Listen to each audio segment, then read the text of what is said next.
Good evening. I'd like to welcome everyone to the Radnor Township School District Curriculum Committee meeting for November 12th, 2019. The first item on the agenda is introductions and administrative remarks. Mr. Bechtel? Good evening, everyone, and welcome to the November Board Curriculum Committee meeting. Tonight, we're pleased to have each of our building principals with us to review the progress of their goals from last year and also speak to their building goals and action items for this year. A couple of items were included in the handouts for this meeting. The first thing I'll highlight is our Points of Pride handout. As you know, there are many wonderful things that happen in our Radnor schools each and every day. As we gather data to form goals and look for ways to improve, it's important that we celebrate the many accomplishments of our schools and also keep an eye on ways we can enhance the experience for our students. This is a brief snapshot of some of the great things that are taking place in each of our buildings. The second thing I would like to point out is our district annual district data report. This is a comprehensive accounting of district data that includes everything from historical enrollments and attendance to staffing, participation in extracurricular activities, standardized test scores, college destinations, etc. This is one of the ways that we as a district pride ourselves in being transparent with our stakeholders. Lastly, you'll find a handout for each building that speaks to last year's building goals and to this year's action items and goals that the principals have set for their buildings. Each principal takes into account their school's data and the needs of their students when they craft their goals and action items for the year. What you'll hear tonight is a presentation guided by a PowerPoint. There's an executive summary of the work that was done last year and the priority projects and goals for each building for this year. We'd like to thank our faculty, staff, and administrators for their efforts to continue to challenge and support all of our students here in Radnor, and we look forward to hearing from our building principals this evening. Thank you. All right, thank you. And I have one follow-up announcement that I understand it is the birthday of our student rep, Jess. And so I'm going to spare him singing happy birthday, but I'm going to pass him his choice of cupcake. Happy Actually, birthday. you can have them both. You can have both. Best way to spend your birthday. You're welcome. All right, and that brings us to the second item on our agenda, which is public comment. Is there any public comment at this time? Okay, seeing none, that brings us to the third item on the agenda, which is the approval of the minutes from our October 15th Curriculum Committee meeting. Committee members, any comments, any problems? I think it was just you and I, Lydia, last month. So Yeah, yeah, but they're so- fine. Well, they could have watched, I thought they watched it a couple times. I think we did, yeah. Yeah, together and apart, Several times. and yeah. texted They were in a back bar and forth? somewhere. Okay. So the minutes are fine as written. And that brings us to our action items. So we have a couple trips, the annual band trip with the Color Guard to Virginia this year, as well as the Color Guard's trip to compete in New Jersey, which is an annual trip. We also have 4 new student clubs for the high school that we'd ask the board to move forward and approve at the business meeting. Okay, anybody have comments about trips or clubs? Okay. Alrighty. And so let's move in then to our annual student achievement and growth presentations. Thank you. And first, I want to echo Mr. Bechtold's sentiments about the staff and the principals at all buildings. They spend a lot of time reviewing, compiling, and analyzing the data and information from their buildings to devise goals for this year and look back at last year and where we're going. And we're going to start with Ethan, so I'd like to welcome Dr. Boylan to join us in the front here.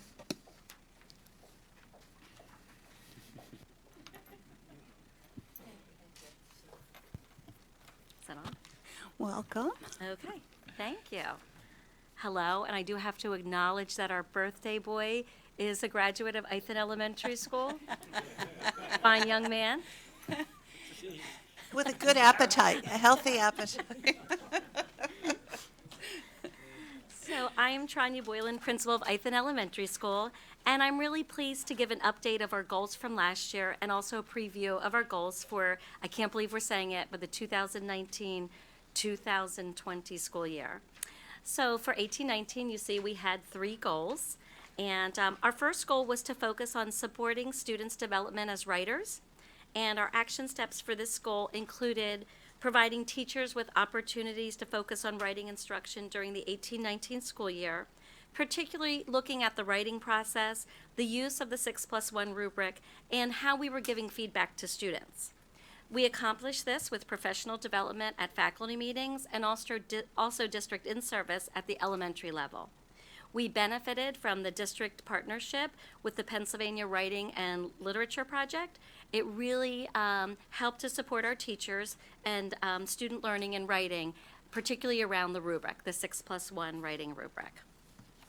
Our humanities coach in the building met with teachers either one-on-one or in grade level groups to further support the planned writing instruction. So we had focused time to say, what is it we want to teach? What do we want our children to gain from it? And then what did it look like at the end? We shared more with the students about scoring expectations, which was beneficial. Our students had opportunities to write across the disciplines and more time to participate in the writing process, and again, benefited from the review of the 6+1 traits rubric and the kid-friendly language that we used. This helped our students become more familiar with high expectations for writing. So one piece of evidence to show success for this goal is the result of our student learning objective for classroom teachers. So classroom teachers with a certain number of students have to create a student learning objective. And last year with our professional development focus on writing, it made sense that our SLOW, as we refer to it, focused on student improvement with writing.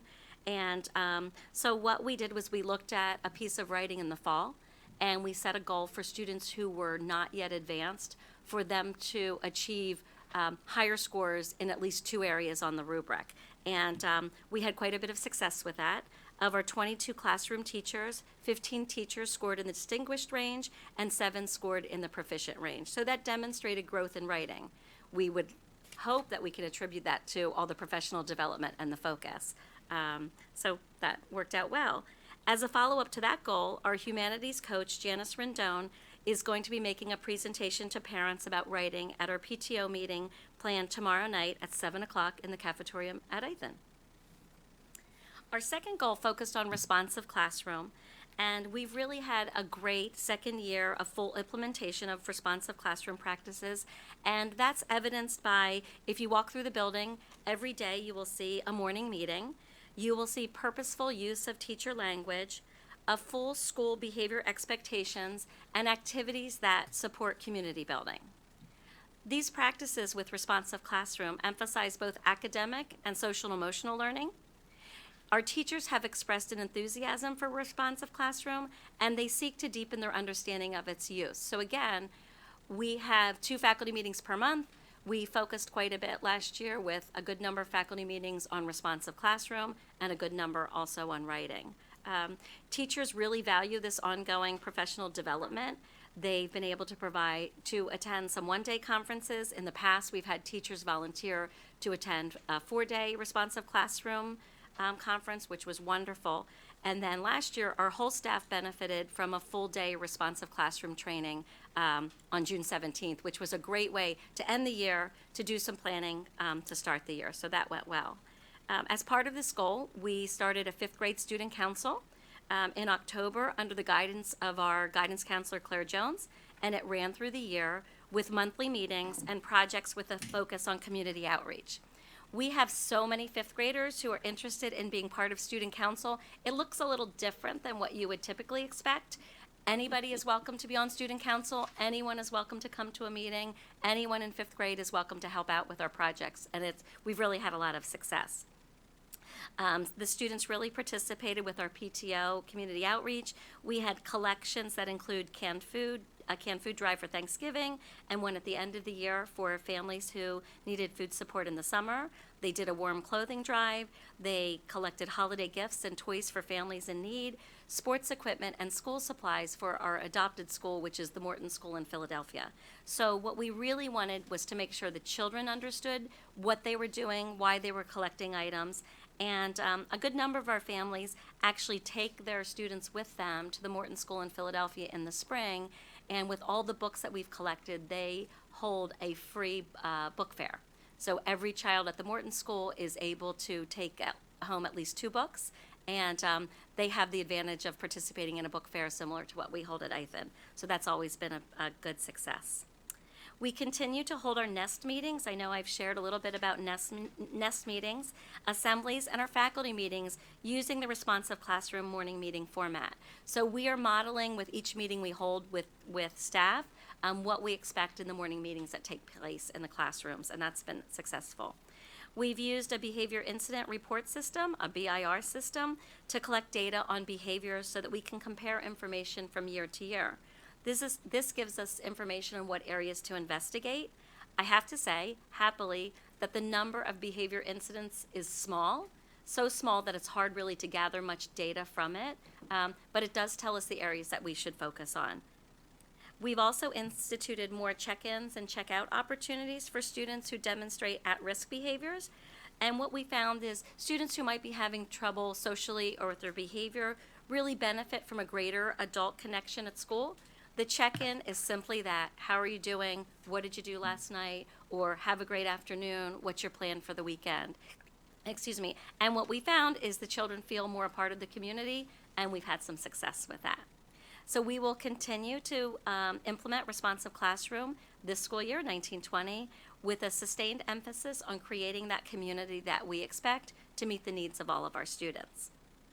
Our final goal for 1819 focused on meeting the district's Tier 1 technology expectations. So there was a lot happening with technology last year.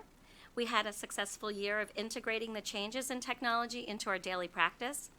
Ongoing checks demonstrate that our teachers are successfully using Schoology.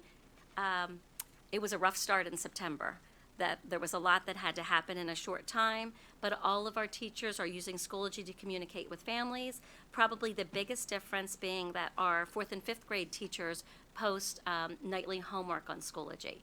We continue the practice of using an assignment book because we've heard from our children and our families that sometimes they prefer taking out an assignment book and looking at it rather than opening a computer or a phone to find out what the homework assignment is.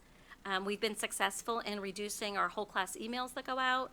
We send very few paper flyers home in favor of using Schoology as our primary means of communication.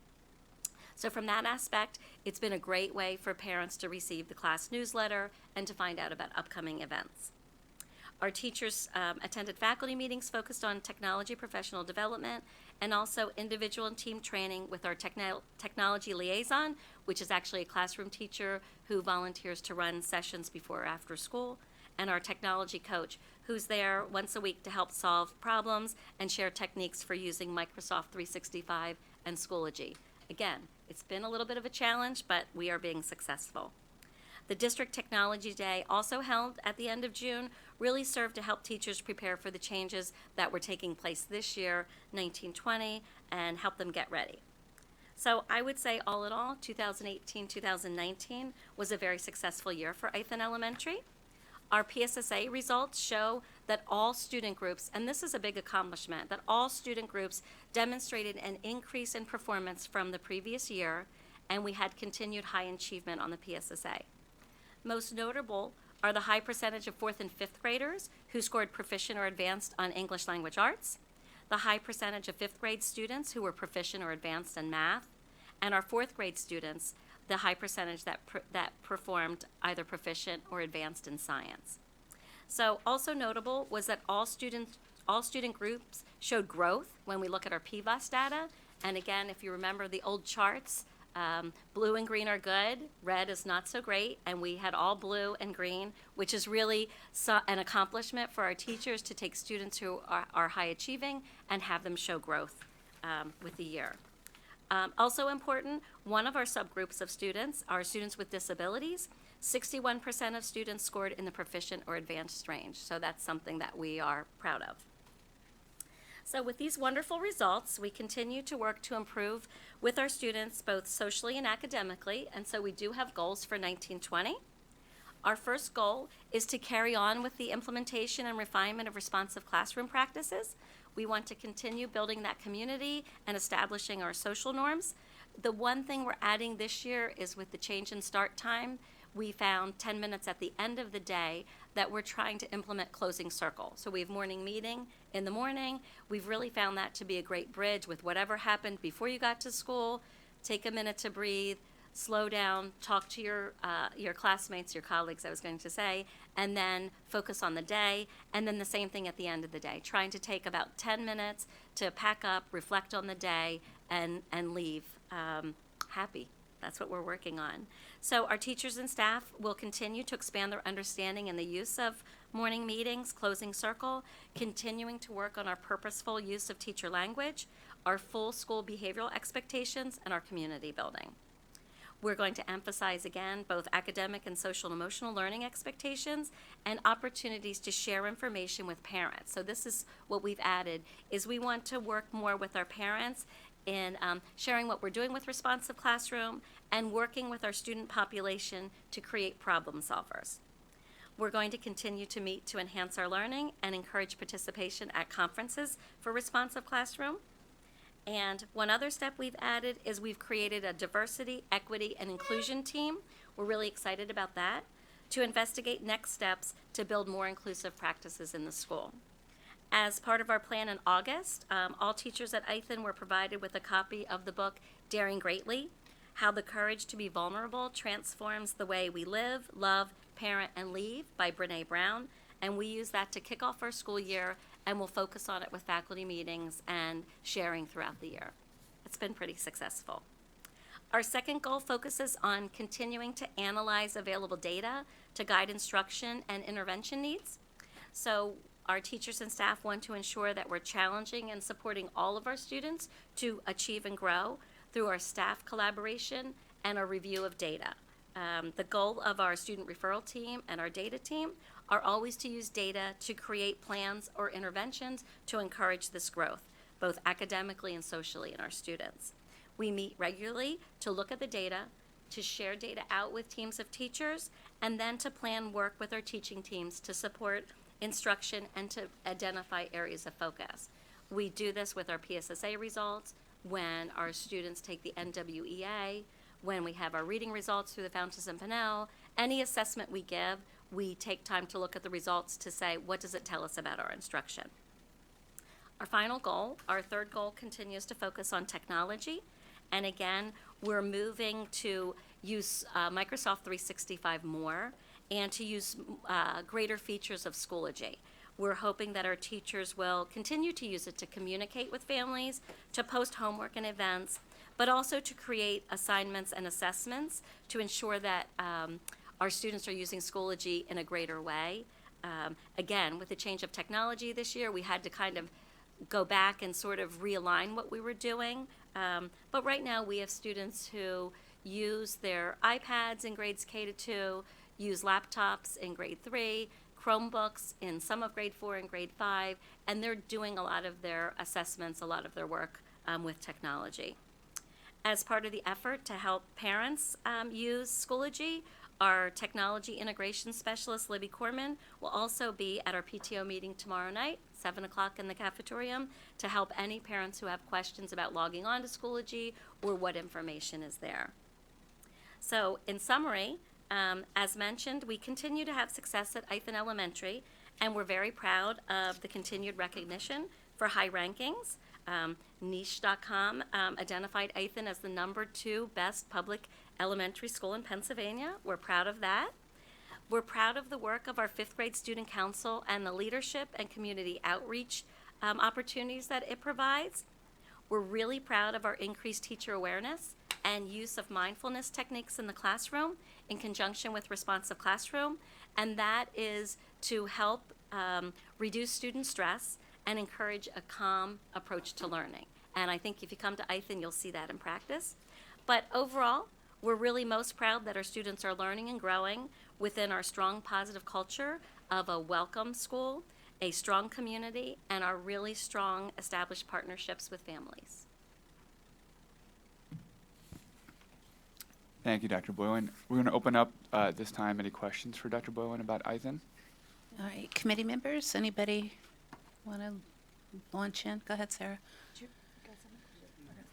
I just wanted, it sounds like you guys are really increasing your use of Schoology, and I guess I just wanted to know if you've had any feedback or if you have any concerns about members of the Ethan community who may not have access to technology or who may have limited access to technology, which limits their ability to use Schoology or makes it a hindrance for communications rather than a help. I think we're finding on occasion when parents don't get the information that they need, that we're trying to find a workaround with that. So if a family shares that they don't have internet access, we do send things home in paper copy. Okay. The concern is the families that we don't know, they don't know, so we're still working on that.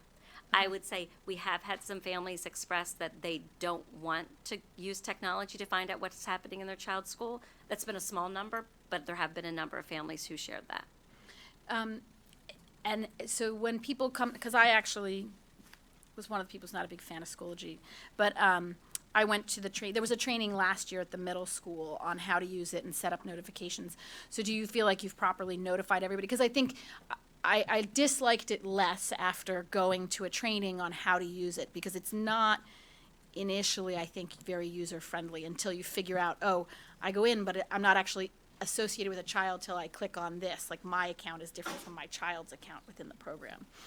So I'm just wondering if you feel like you've properly notified everybody so you can get people in. You won't get the buy-in if they don't know how to use the system. I think we've had fewer concerns this year. Okay. And I think we've had more opportunities with, if you need help with Schoology, come to the school and we will help you do it. Libby Corman was at one of our open houses in September. Okay. She's going to be there tomorrow. We have an open office if someone wants to come in and learn how to log on. So I think we've been successful. That's great. One suggestion just occurred to me when you mentioned that she was at the back-to-school night. Maybe just making it available when you have all the parents coming in for parent-teacher conferences. I mean, at any of the elementary schools, it might be nice if she's around then for people to be able to kind of ask those questions and remind them, because that's probably a great time to check in with people and find out that people aren't getting the communications that we're sending home. I think we're still going through some of the growing pains of. Yeah. And I think in all fairness, we're going through some of that, and just part of the reason why we chose Schoology for the communication piece was not just from what was going on in the instructional teaching and learning side of the district, but it was also when we did the communication study, parents said, we'd really like to have one-stop shopping. You know, this teacher uses that platform, this teacher uses this platform. It'd be really nice to have one. So I think it's part of that corralling. I think your analysis, No, though, it's is absolutely right on. growth. It's absolutely, Until you it's the figure it growing pains. I get it. I just. Okay, is that, And since we have the 3 elementary buildings, we can also, if there aren't a lot of questions, or if people want to come back to questions as each of the buildings go, we can come back to questions also. yeah, no, that's fine. Go ahead, Chuck. I was going to. I'm interested in how prepared the students are that are coming into kindergarten myself. I think that's critical. And can you enlighten us to how you are keeping an eye on that, the preparation? That's an interesting question, and one I'm interested in. I think what we found is every year you have to expect that children come to kindergarten with varying degrees of readiness, difference in experiences they've had. The majority of our children are fortunate to attend very strong preschool programs, nursery school programs, learning programs before they come to Ethan Elementary. We do an assessment of all of our kindergartners the first couple of days of school in September. That gives us sort of the baseline, and we move them from there. So I wouldn't say we've seen any great shift in students being more or less prepared for kindergarten over the last few years. Andrew, It's an any- interesting question, though, that we're actually started to look at as we've looked at our enrollment, and Mr. Dukevich has been looking at that, the readiness of the students, and also just looking at our cutoff and our students, and, because a year depending where that cutoff makes a big difference. And that's something, we're going to have continued conversation about and looking at what are those individual supports individual students have needed as they've come in. So that's something to continue. It's a good question. Andrew, any questions, comments? Just quickly, thank you. That was great. I just had a very broad general question about responsive classroom. Could you just maybe give us a 10,000-foot view on that? I mean, looking at what you've talked about, the techniques, et cetera, the name, it's pretty intuitive, but maybe you could just give us a big picture view of that. I think the big picture of adopting responsive classroom gave our teachers sort of the license to say it's important that we take a few minutes each day and find out how our students are doing. We have to work to build a community so our students feel comfortable taking risks. So I think that's the 10,000-foot view, is taking the time to realize that we should be teaching social emotional learning. Our morning meeting topics might be, tell me about something you're worried about doing in school this year. It might be, quietly think of 3 friends that you have, and at some point during today, say something nice to them.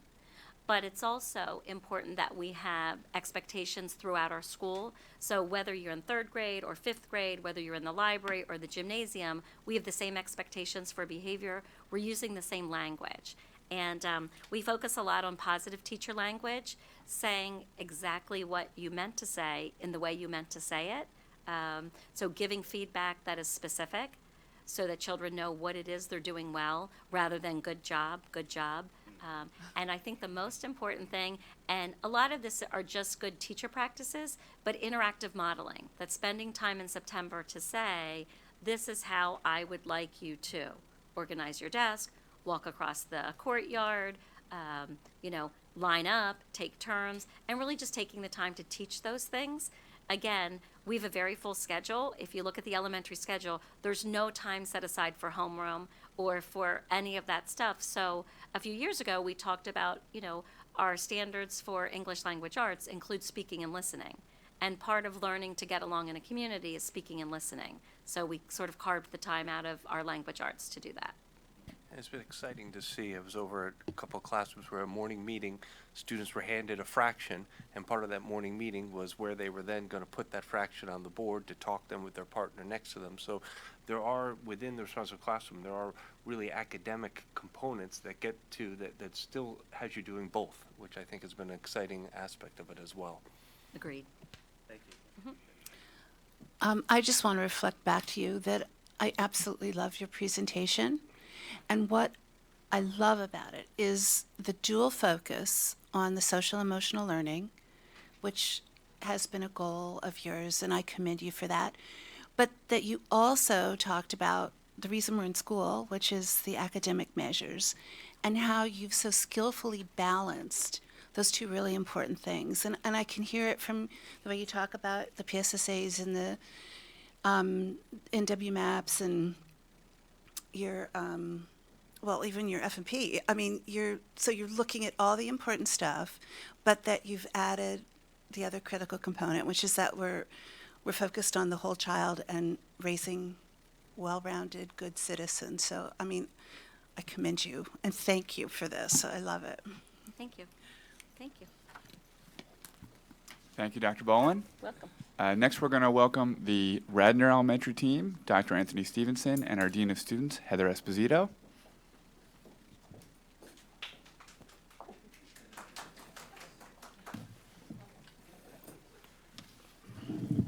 Thank you for the applause for Heather. For those of you who don't know, Heather Esposito, this is her second year as Dean of Students. And without question, she has been, she's a teacher at Wayne before then. And when you talk about the system of growing your own, she is a real product. She has moved into this position, grown in this position, but more importantly, become a leader, as you will hear tonight. We thank you for the opportunity. Some of the conversations we'll have will be modified since a couple of things, particularly about Schoology and responsive classroom, Dr. Boland so eloquently stated those things. So rather than take a lot of time for you, we'll just move on. But it is important to say that, like the other two sibling schools here that we are proud at Radnor Elementary. Number one, we thank our teachers for the work that they do every day with staff. Secondly, our partnership with our parents and guardians and other family supports. And most importantly, our students. We are fortunate to have wonderful students in a diverse academic and social backgrounds who come to us and give us the opportunity to work with them every day. The three goals from 2018 that we covered last year we'll talk about is the first one is that Radnor staff will challenge and support students' development of writers and increase the achievement. Ms. Esposito will speak on that. Thank you. Good evening. So as we looked to help students improve achievement in their writing, of course, we looked at professional development opportunities for our teachers. Similar to ITHN, we capitalized on some of those in-service days with PULP, which is the acronym for the Pennsylvania Writers Workshop, where those individuals came in and helped to guide instruction for our teachers on then how best to turn around those instructional practices within the classroom with their students. Like ITHN, we also really worked with how that 6+1 writing rubric would then be used for students in a student-friendly language. What second grader understands what the word convention is, but they certainly understand punctuation and capital letters. So that way they could better understand what the clear expectation was of a teacher and what did it look like to, we didn't use the words proficient with our students, but what did it look like to create achievement in that particular area. So some very specific information when you drill down and look at each of our grades, kindergarten through 5th grade, and how our students progressed from the fall writing piece through the spring writing piece. You have a variety of different takeaways that we were able to find. For instance, in 1st grade, consistently we had over 80% of our students scoring proficient or advanced in the writing rubric, in that 6+1 writing rubric, across all 3 formal areas, the fall, winter, and the spring. So I think that really speaks again to the teachers and how well they were able to take that language in the writing rubric and to drill it down to make it more kid-friendly so that the students understood the expectations. Additionally, in 3rd grade, the number of students scoring proficient increased from 57 in the fall to 85 in the spring, which was a gain of 23.5%, which is another great takeaway. Our 4th grade takeaway, the number of students scoring proficient improved from 58 students in the fall to 74 students in the spring, with an increase of 16 students or 22.5%. And then finally, our 5th grade students, as we looked at our performance there, once again, what we found across the board was that winter seemed to be the place where our students scored the highest. And for an example, in 5th grade, the number of students scoring advanced nearly tripled from where it was in the fall. So in the fall, we had 6 students with a 6.4% students scoring advanced. In the winter, that jumped all the way up to 17 students, or 17.5% of our 5th grade students scoring advanced.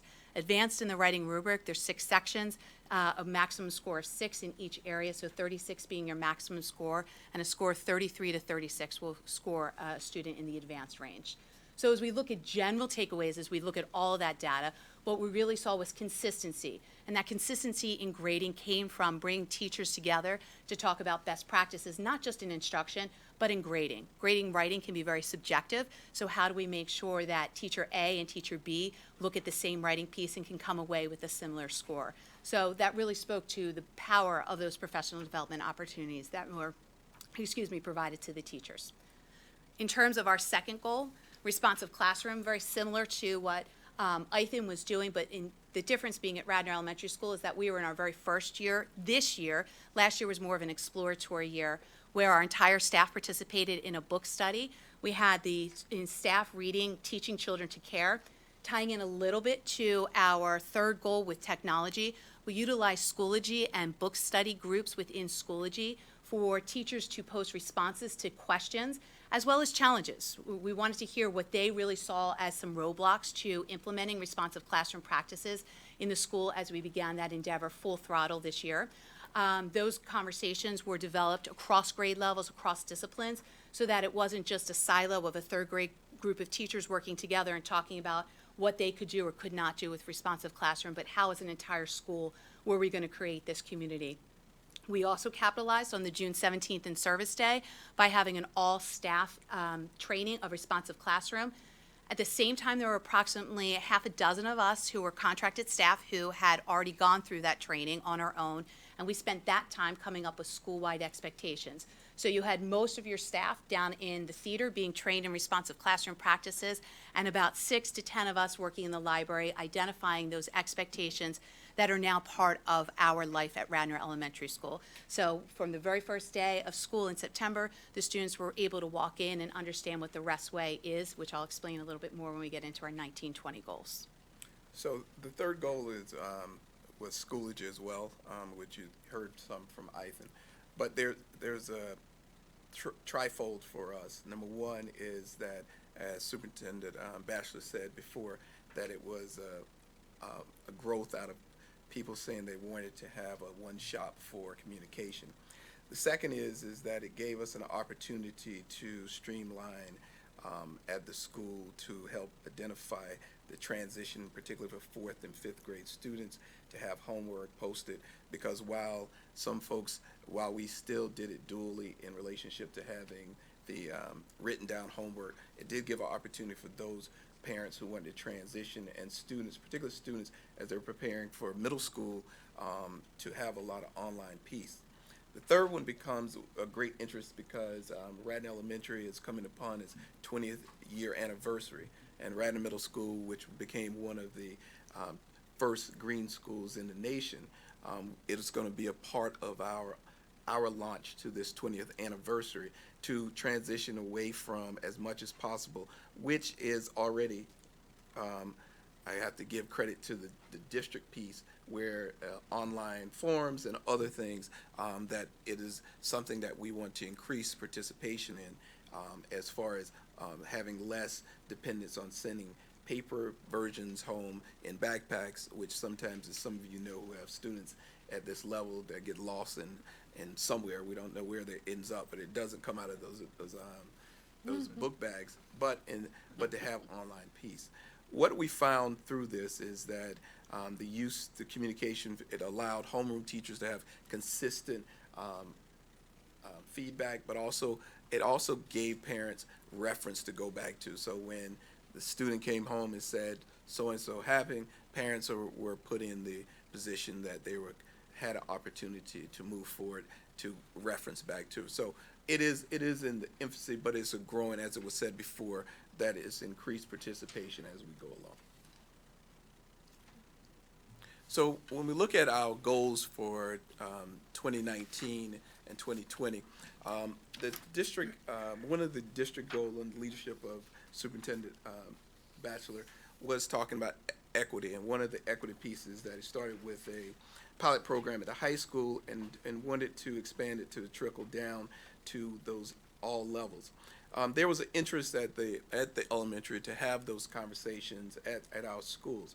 And so what we approach this with is at our school is to try to do it at the 3-tier approach. Number one is at the first phase that we're at now is the educate phase. And the educate phase is that we created a book club, a voluntary book club of teachers and staff members, and we have about 20 in the staff, which is about a third of our staff, that volunteered to read a book together called White Fragility, which talks about how to build community based on the truths and the honesty about building community, particularly in school districts like ourselves. The goal is not just about talking about it from a cultural and an ethnic background, but it's about community building and how do you have those kind of conversations and to build. From that, in addition to that, along with the, as I said before, the leadership of the high school, which expanded, which our teachers participate in district-wide workshop on November the 5th, is to have ongoing workshops around this. Our next one is for school-wide mandatory one, in which we're going to be talking about an example of the kind of things we're going to talk about is about how to address when a student brings to a staff member about something about racial bias, or if someone says something like that. Again, this is an opportunity for us to have the conversations, but it'll be teachable moments for that. The next phase of that is, so once you have education, is our next phase will be the implementation of school-wide, which would be tied into the district's goals, then and along with our sibling schools in the middle school, and which would be the final phase in which of all of this is the engagement. process. And our hope is that all of those pieces, the pieces that were started by the leadership at the district level, started by the pilot program at the high school, and that is emerging at the other levels, becomes a part of a district-wide engagement. Our second goal for this school year is that full implementation of responsive classroom. So as I had mentioned, during that June 17th in-service day of last year, where a group of staff members identified what our expectations would be school-wide at Radnor Elementary School. We used the acronym of Radnor Elementary School to stand for responsibility, empathy, and self-control. And then we identified areas within the school that we wanted students to really focus on demonstrating the rest way, as we're calling it. So our areas of focus for this year are the cafeteria, assemblies or in our theater, for walking in the hallway in terms of how you walk in line, and then dismissal. And those were areas that were identified by the staff through our book club conversations as being areas where they most wanted to see consistency of expectations for our students. So as a result, we have some very kid-friendly posters that are hung in all classrooms, that are hung throughout the school. We did a kickoff assembly in the beginning of September for the entire school, where Dr. Stevenson and myself presented, but we also, more importantly, had students come up and students to demonstrate what it looked like to walk correctly in the hallway, to demonstrate the rest way. Furthermore, we have gone into every single grade level and have spoken individually with classes and grade levels. We've been in the cafeteria, and our real focus, similar to Ethan, similar to what you'll hear from Wayne, is focusing on the positives and finding students when they are demonstrating the rest way and really highlighting that and telling them why it is that we like what it is that they're doing. Not just nice job, but I really like that you're demonstrating responsibility because you're currently walking in the hallway. And I think the students, it was amazing to be in first grade just last week and to have those first graders say to us, oh, REST stands for, and they answer the questions for us. And that's 2 months in to our full implementation of responsive classroom. So I think it's a sign that we're headed in the right direction. The staff themselves have spoken about how they appreciate having that common language as well. All right, technology as well? All right. So similar to our district Tier 2 expectations, speaking about where we are headed with Schoology, and that is to still maintain the use of Schoology for assignments for our 4th and 5th grade students, as well as then to utilize just announcements for all students across grade levels. We also are trying to continue to utilize Schoology as a means of sharing information throughout the staff back and forth, and then through the help of Libby Corman, creating some common assessments so that our teachers can utilize Schoology for more than just that online assignment book. Yes. All right. Thank you. You're welcome. Committee members, any comments, questions? No, I actually don't have, just thank you. Yeah, go ahead, I have a Jess. question. So I'm also, in addition to this committee, I also help out with the like career readiness committee about the 339 plan. And I kind of looked ahead, I kind of cheated, and I saw that one of the high school schools was implementing this plan on the following school year. And I was just wondering, not just Radnor Elementary, but are all of the elementary schools going to implement this very important plan? Good question. So, you know, the state, as you know, supported this through signing of Governor Wolf to expand career readiness, and it starts at each level. And at elementary school, each of the counselors have been leaders working at each level, each grade level. So there is a goal that at each grade level that they are to accomplish, and it builds upon it. And it's kind of like a portfolio. By the time these students, our students at elementary, get to high school, they will have gone through a whole series of a process, which I think is good for Pennsylvania, but also good for this area, where it exposes our students to other careers, particularly students who come from backgrounds who may not be exposed to certain occupations and academic situations, to give them that different insight on what it takes to be prepared and to help design a portfolio to move them so their occupational aspirations become truthful. Anyone else? Sarah, you want to? No, I wanted to say, you guys, it's great that everybody's really sticking to these goals. I like actually the consistency among the buildings. It helps to kind of make sure when they all get to the middle school, these students have comparable preparation. So I'm glad to hear about the Restway. And I'm glad that you guys have picked up the ball on the diversity, equity, and inclusion that the high school started, that the high school piloted. One question / kind of suggestion on the Restway. Have you done anything to communicate that out to the parents and the PTO? Absolutely. So the PTO has been working with us Okay. in terms of being fully supportive. They financially helped to provide the books to lead us in our book study last year. I worked with the new student orientation committee to have some students who were willing to come in August. So they're great student volunteers who then are going to help us to create some videos to then be another platform for demonstrating to our students and then to our parents about what the Restway looks like. And then we also spoke about it at all of our open houses as well. So That's- yes, that- parent that- involvement, absolutely. No, that's wonderful, because I know my kids went through Radnor Elementary, and I know helping with like the musical is an opportunity where a lot of kids are getting together, and you have parents really overseeing kids, and I think that this sounds like a great tool for them. You know, are you walking down the hall in the Restway when you know you've just seen them tearing down the hall? So, but I think if you bringing the parents into that community and making sure that they're reinforcing what the teachers are teaching and the administrators are trying to get out there, would be really helpful.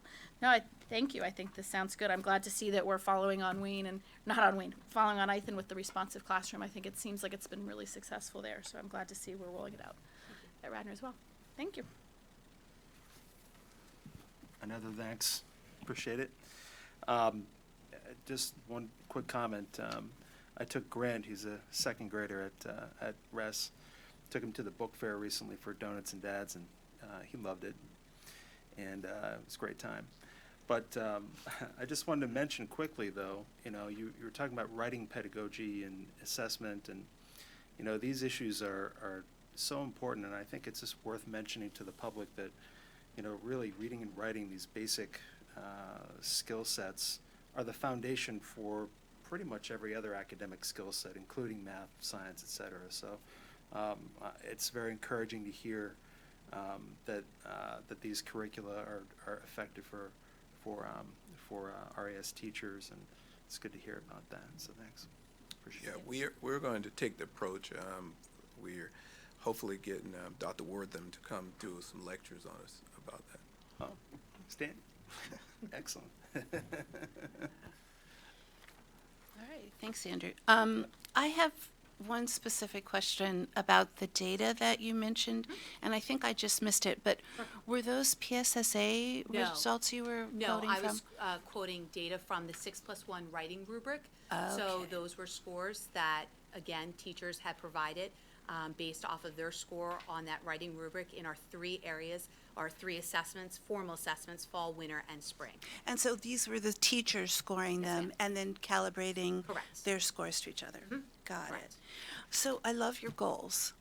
And I have a specific question about goal number 1. Are we starting this in Radnor, and then are we going to maybe branch out like we did with the responsive classroom, kind of started at Ethan and branched out? Is this something that we might want to do in the other? I think that Schools. that is something up. One of the things you're talking about diversity.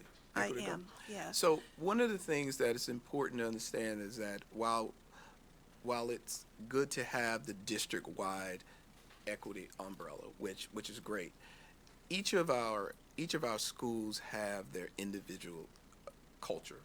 And so each of our buildings have based on the pulse of the leadership, used different approaches to it. So I know that Wayne Elementary has a different type of book that they're using. So it's not necessarily for us to have a cookie cutter approach, but the end of the goal is that we're addressing it under that one umbrella of equity.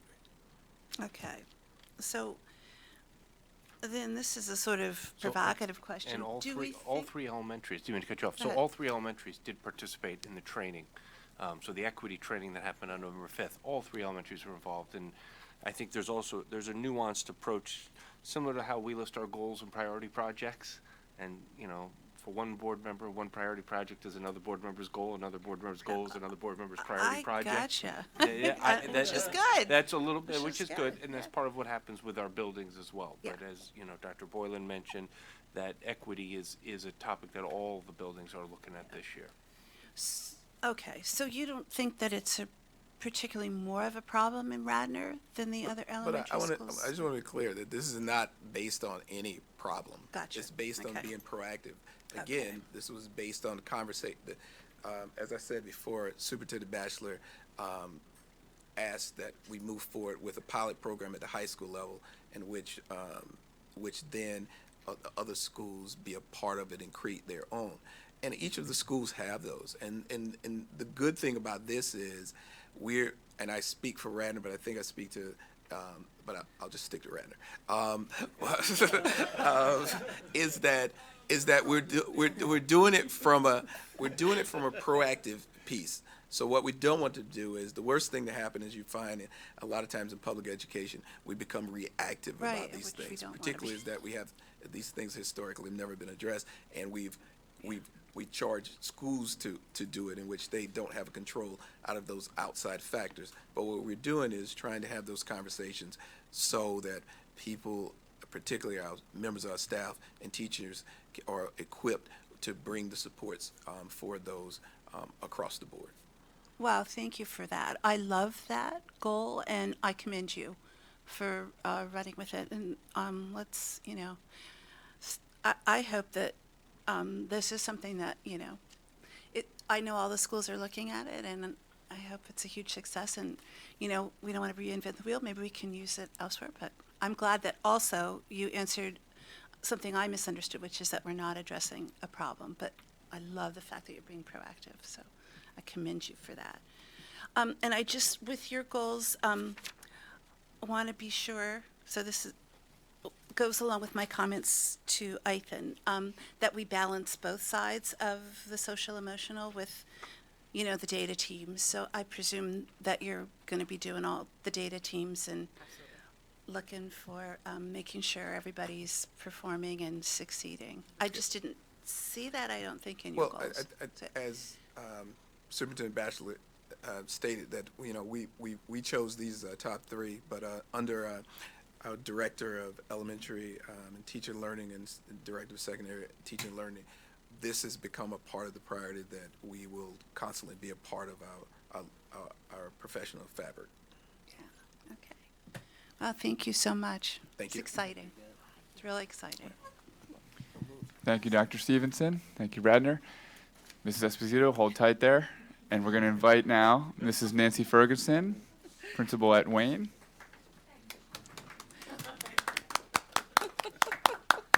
Evening. Thanks for having us. Heather's actually going to get to speak more than, oh, do I turn this on? Hello? Okay. Heather's going to get to speak more than all of us. It's awesome. Run, Heather. So the way we chose to share our presentation is I'm going to speak to the goals of last year and the data that came from that, and then Heather's going to share what we're doing and why we're moving forward this year, just so you have an idea of the thing. I honestly can't see that, so I'm just going to, I need new contacts, but it's okay. Thank you, Heather. Our first goal last year was to challenge and support all students by increasing achievement of our historically underperforming and regular intervention students with a focus on writing. So that was, we were focusing on our historically underperforming. Of course, we still focus on our regular intervention students, and the district goal last year was writing. So we roped it all into one. So in the report that we gave you, our action steps, many of them were similar to what was reported. We also had Mr. Jamie Pikavich come from the DCIU. He works with our coach and works with us. We also had our coach meet, and myself. I'm a pauper, a Pennsylvania Writing Fellow. I used to in-service in that. So we would meet with our staff and pick a topic and then elicit their feedback. So all of that and then some. And I'll be sharing some of those results with you. When I look at the results of that first goal, there's 7 things I guess I would like to share quickly. One measure we looked at was PSSA, as you had said, And looking at the PSA, especially for our historically underperforming in the ELA section, we moved up a percentage point of 8%. We went from 57.9 proficient in advanced to 65.8. So I thought that was pretty exciting. As far as our ELs, our English language learners, every year they have to take an access test. 78.3 of those kiddos met the growth attainment on the access test. Just as a side, for 2030, the state wants you to have 70.3%. So we've already met and passed that. And this is 2019. Yeah, okay, just checking. As far as the SLO, the student learning objective, we also measured that way. And of our 33 classes, 13 was distinguished and 20 were proficient. Again, as Heather had shared, that's not a state assessment, and so there is some subjectivity to that because it's a rubric. And so we also did work with aligning how you grade that, but the honest answer is that it's not always, it's a little subjective. We are part title, and with that comes some things we can do with Title I interventions. We did some after-school clubs. One was called STARS, Students something achieving, I'm sorry, off the top of my head, striving. Triumphing, that's what it is. And so for third grade, so that was like 5 weeks after school, 6 weeks after school, where we invited them. Our third graders, there were 12 that came, 50% of them ended up with proficient or advanced. Our fourth graders, we had 7 that came, 71% had proficient or advanced. And our fifth graders, 10 came consistently, and again, half of them were proficient or advanced. We also had a title writing club, again going with the district. There were 11 students that participated. Of the 11 students, again with a rubric measure, 9 of them grew 2 points. Actually, 1 kid grew 14 points. 1 child stayed the same, and 1 went down. Go figure. As far, I know, right? That wasn't what we were going for. As far as the PVOS growth, I really was trying to dig into this because it informs our goals. Now, this just came out more recently than the other information, so that's why it's not listed specifically in there. So in closing the achievement gap, in our math, what they want us to do yearly is a 4.1% increase.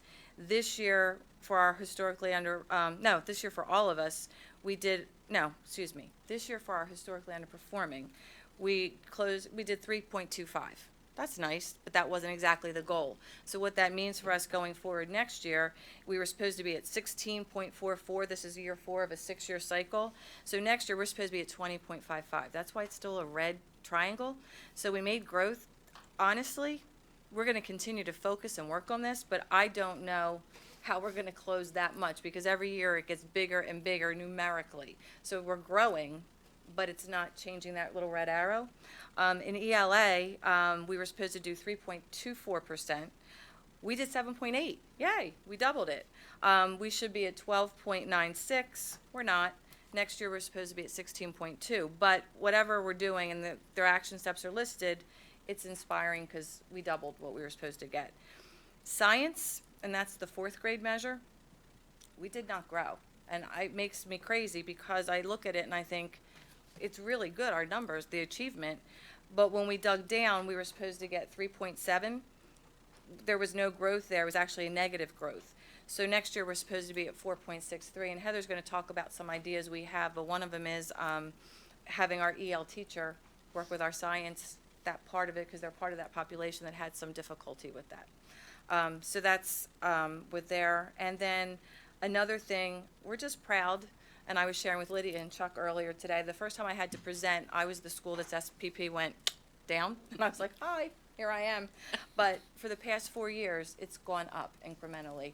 And that has to do with our staff and the support from the district and our parents. And so I feel like we're in a good place. We can always do better, but we're excited by what's going on right now.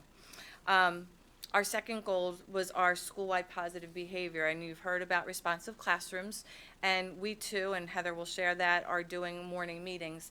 But years ago, we went with PBIS. That was my charge when I first got to Wayne Elementary, and we call it school-wide positive behavior. And what we do with that is it's universal supports, and my ticket's sitting back there, but we have a little Westby ticket. And again, as Heather has shared, it's catching kids being good, it's modeling expectations. You walk through the school and you see and you know what the expectations are. But we've been working for the past several years also on tiering our interventions and tiering our supports. So for 10 to 15% of the kiddos, just knowing the expectations and modeling them and giving them the tickets and the teachers' systems in the class aren't enough. So we look at those kiddos and we use, as Dr. Boylan mentioned, the BIR system, and that informs, hey, Heather's having some problems. We notice this because we look at the data every 2 weeks. She won't be quiet.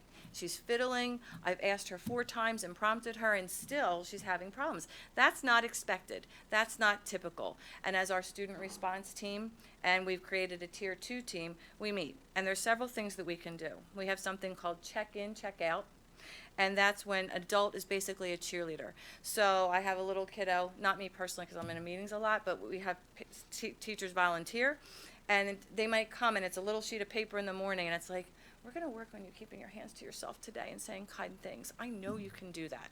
Yay, yay, rah, rah, go be fabulous. And then at the end of the day, they come back. Oh, I see 3 smiley faces depending on the age. That hand to yourself thing, that was an issue, huh? Okay, well, we're going to do better next time. Obviously, there's other things going on, but you're cheerleader. So that's the check-in, check-out. We had 8 students in that last year. 2 ended up becoming identified as emotional support because it's also data collection. 2 went to Radnor Middle School, Dave. And 4 were dismissed, meaning, hey, life's pretty good. And those interventions last about 6 to 8 weeks. Our counselor works with kids with coping skills, lunch bunch, and she does more like anger, anxiety, working through that. She had 6 kiddos last year. This year, most of them are still with her, but we continue to look at that. And then mentoring. Again, we have our psychologist puts out to the staff, kids need some connection besides what else is going on, a little extra. Do you want to volunteer? That goes for the entire year. And it's focused on student and relationship, not, ooh, keep your hands to yourself, but hey, what did you do this weekend? What do you like to do? And so, again, we had 3 students in that last year. And as we continue to tier, there is also the emotional support coach that's shared between the 3 other buildings. So that's how we're working to continue to grow our school-wide positive. We started student ambassadors a couple years ago, 5th grade ambassadors. 3 teachers meet with them monthly to build leadership skills so they can be leaders in the building. So that's something else. The last goal was the Schoology Goal. I think we've heard a lot about Schoology. Bottom line, we did what we were supposed to do. We posted our homework. We made sure that teachers understood how to do that. And that was pretty much 2018, 2019. Great. Mrs. Esposito. I'll speak to you briefly just about our 2019-2020 goals for you. The very first one is data-informed instruction. So data obviously drives instruction for our teachers, but creating an opportunity for teachers to understand the value in data, why it is that they input these scores, let's say, into Tracker for their Francis Spinell reading assessments. And so we have a data team, and what we've actually done is through our student response team, SRT is what we call it for short, or student resource team, is that we're combining those efforts, and we are looking at, as data is inputted into the system, running reports to see students who might be popping, who might need that tier 2 intervention academically. We also do this on the social aspect of it with our BIRs, and we look for those students who have an influx, perhaps, of behavior incident reports, and what additional interventions can we put in place. Our goal this year is to become more proactive with that response, and that is that we're not going to wait for teachers necessarily to come to us saying, I have Heather, and she seems to have a problem. I've seen this writing assessment. I see these reading assessments. What can we do? Instead, as a data and SRT team combined, we are more so now looking at the data itself. We're creating some of those interventions because a lot of them are the same, and then we're going out to the teacher and saying, I see your student Heather needs some supports in the area of reading. Have you thought about X, Y, and Z? And perhaps the teacher already has done that, but we invite that conversation to happen. It's an open door then to come into SRT, and we're trying to approach it more proactively as opposed to reactively waiting for that teacher to have to come to us saying, gosh, I have this parent after conferences who is upset. Students are continually not performing the way they need to. What can you do? Instead, looking at it more collaboratively. Along those same lines, trying to really make sure that all of our teachers understand that we're all interventionists, and that just because a student needs some extra support doesn't mean that that support needs to come from a person outside of the classroom, such as a reading specialist, or in our case at Wayne Elementary, we're a Title I school, so we have a math support teacher. But what can we do thinking outside of the box in terms of how our schedule unfolds throughout a given day? And where are those maybe 5 extra minutes that we can do some fact fluency? And does it always need to be a teacher who's doing that? Or can we work with partners and peer coaching or peer just assistance with one another? And maybe that's not within just a classroom. Maybe that's a kindergarten student partnering up with some of our older elementary students with some partner reading and opportunities to practice fluency in a different way. But that outside of the box thinking to really work smarter with limited resources and time, because time is always that limited resource for us. In terms of our school-wide positive, having the ability to go between 2 schools and being trained in responsive classroom and seeing the power of morning meeting. What we've done at Wayne Elementary School this year, we are still a PBIS school, but we have implemented morning meetings across the board in all grade levels. And similar to what the other schools have done, looking at that English language arts block as a prime opportunity to really work on those speaking and listening skills for students. And so I have gone into classrooms, I've demonstrated in faculty meetings for the staff what a morning meeting looks like. We've supplied the staff with resources because they haven't had the opportunity for that training, but they also see the value in creating relationships. We have done a school-wide survey, climate survey with our students on iPads through our wellness class in previous years, and we continue that again this year, really just checking in to make sure that our students not only understand the expectations, but they also feel connected. They feel like that they have someone in the school who is looking out for them, cares about them, and those are some of the very specific questions that we ask in our survey. We also coordinate with our PTO opportunities for service projects. We have some plans for this year for our parent organization to partner with our students to come in so our students can really see the value of giving back to the community.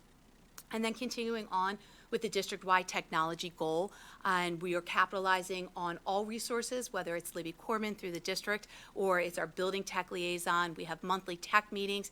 And what's wonderful about our building tech individual, Brock Tracy, is that he puts out surveys to our staff asking what they need to help move technology forward for them. And the final note to that in terms of technology is really a push with us at Wayne Elementary to utilize OneNote in the Office 365 package to keep all of our information in one easy to find place. So everything from instructional calendars to notes from any committee meeting to our faculty meeting notes, presentations are all available in this one resource that teachers can easily access themselves, so we can help to streamline that communication back and forth. So those are our summary of our goals for Wayne Elementary for this coming year. Am I allowed to jump in for one more thing? Yeah. So you asked about diversity, equity, and inclusion. I meant to mention this. So back when we started with PBIS, that's a framework, which is beautiful. It's about building culture and community, and you can utilize what you need. Dr. Boylan and I think Dr. Stevenson as well, like starting again tomorrow with the high school, and PT has a district initiative. We're going down to the Delaware Valley Consortium again. We go 8 times this year. I had been participating in that previously. Tranya and Dr. Kent and I are also going 4 times to the CCIU. We just heard about Culturize and those kinds of things. But the beauty of this is, and this is what Dr. Stevenson mentioned, is we can fit it in to the system that we're living. So our group, I came from another place, and we did courageous conversations on race. I was on their cohort, and I helped train. So I'm utilizing that information and experience that I've had, and our diversity, equity, and inclusion team, we are taking the faculty through conversations from that book and what it looks like in practice. We also put in for a REF grant. We'll be here Monday. I don't know where REF is, but we'll be here because we want to work on the cultural proficiency continuum, and that looks at the physical environment, the curriculum, all of those things. So you can rest assured, I know with my colleagues, that we are all very passionate about it, and we're also on it proactively. Thanks. All right, awesome. Comments, questions? Chuck, you want to go first? Sure. I I guess my question goes back to the data-informed instruction piece. So what you're doing is you're looking at all the students, And All the then, time. and then the ones pop out that you believe need some assistance, and you can alert the teacher even before they alert you if you see it kind of first. And if the teacher sees it, does she also have the opportunity Absolutely. to then alert you? Absolutely. Okay, And our, great. as you know, our teachers are phenomenal. They know before we do, but we made it a conscious effort every 2 weeks that we're gonna look at all of this behaviorally and academically, and we're trying to make their life easier and streamline it for them as well, so that they can. Anybody else? Yeah, I had two things. First, well, three. Thank you for updating us on the diversity piece. I'm glad to hear.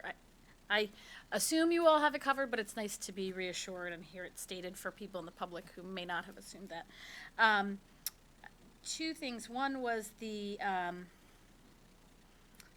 one of them I may have forgotten, but it was kind of a joke that two of the students that had been, that were part of this check-in, check-out program had kind of moved on to the middle school. Can you just reassure all of us and I'm anyone so who's sorry. looking that you Yes. actually then shared with the middle school the Oh. concerns that you had? I mean, I think we laughed because of the way you Okay, said no, it, but I sorry, wouldn't want yes. anyone to think that we Oh, took it And I don't mean to lightly. be No, no. light. I'm just, you know. So, so that the Oh, middle yeah. school's aware of those, because it Our would be a counselors shame talk for you to all do the all that time. work and then Oh, for yeah, it not no, to no, be no, carried no. through. Okay. Yeah, I'm sorry if it came off that way. No, I think you said it in a way that we all laughed, and then I thought, gosh, I hope people don't think No, we they're- thought they're- that We was think funny. this or is that- funny, Yeah. yeah. No, that was one. And actually, I know what the other one was. I wanted to thank you.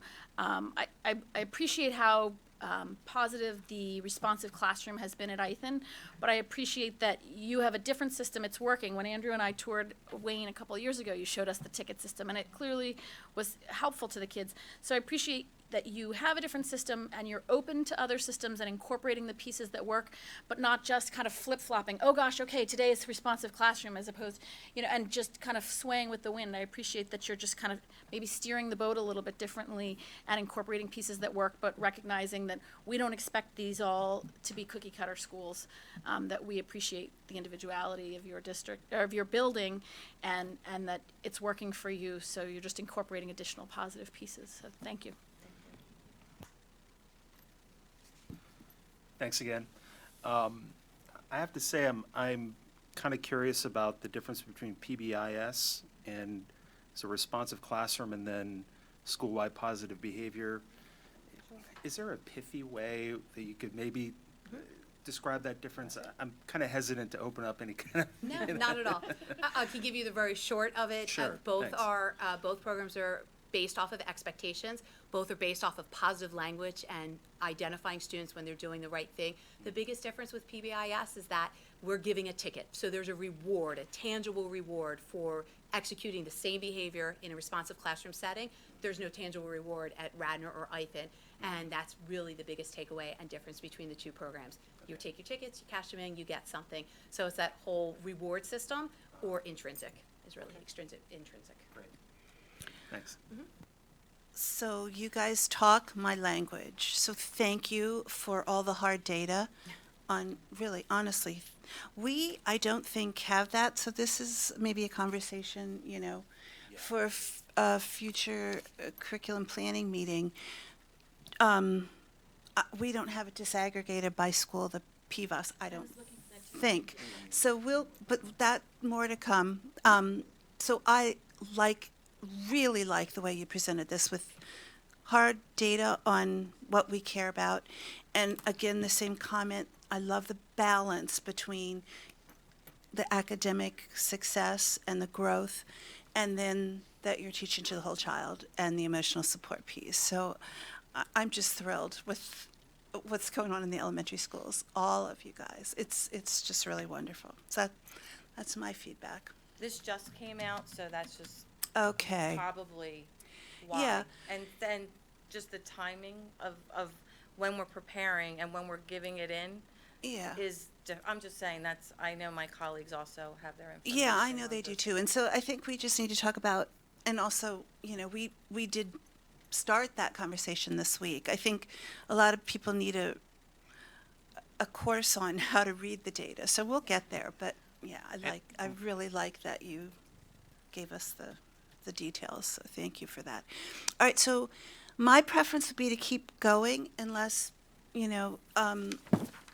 you guys think it's too late to No, I keep staff. I would like to finish up all the schools tonight if we can. That Are would you be- okay with staying? Or- Yeah, that would be our preference. That would and be, I think that's my let's just keep going, and I Can just you wanna- guys keep going? Can we keep wanna- Jesse out that late? Oh, Jesse knows, and in all seriousness, Jesse, in all seriousness, if you need to go for work, Well, please. Actually, I do have a dinner with family friends that are Okay. leaving for India in 2 days, so I actually might need to go. Okay. You can catch it on, you can need to catch go, it on the and- internet. and Thank you for I your think I comment. think two you- cupcakes is gonna. Yeah, You needed a ride, so did you want me to give you a lift? I could, he wants the Indian food. And I want to stress to you Jesse, the thank you. principals. Thank you, Jesse. Happy birthday. And I want to stress to the principals that are yet to go that we do not want you to cut short anything that you have to say, because this stuff is, this is what we do here, so. Nice try. And I just want to also, first of all, thank the three elementary principals and Heather for leading us off with this. Remind everyone again, I know you heard we've created the last 2 years now, third year. This is an impressive document that we continue to add to each year. And the point of this document is it continues to grow and evolve.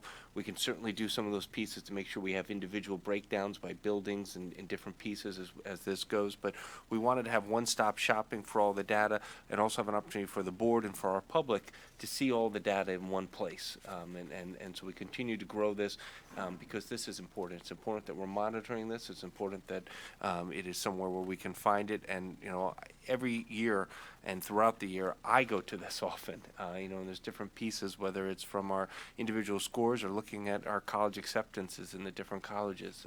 There's a lot of great data in here that we'll continue to adjust, though, as we move forward. And so credit to Dan and Sean for pulling this together. It's a heck of a lot of work, and appreciate having this at our fingertips, and I love the way it's organized, so, yeah. Well, both Dan and I have to give credit to Molly Smith for putting that document together. She's the one that keeps us sorted out correctly. We need to bring her a cupcake. We do. We do. The next, obviously already seated, is Dr. Dave Weidlich from Radnor Middle School to take us to the next step. All right, well, thank you very much for having me tonight. So first and foremost, I just want to say how excited I was. This is my first board BCC meeting where I get to reflect on the goals of Radnor Middle School from last year, and then moving forward, identify goals for next year. So I was very excited to join Radnor Township School District and the amazing staff at Radnor Middle School. So I came into a building that had 13 charges, or 13 goals for 2018-19, and that's as a result of the middle level study or the middle level review. I had to be very open and very transparent with you that I've been nothing but amazed by the tremendous capacity of pedagogy that I see every single day from our teachers. I've been approached by people on streets, at stoplights where, I'm getting beeped at just to say how thrilled they are that their students attend Radnor Middle School. And I think that's something very, very important that I need to address and put out there for everybody.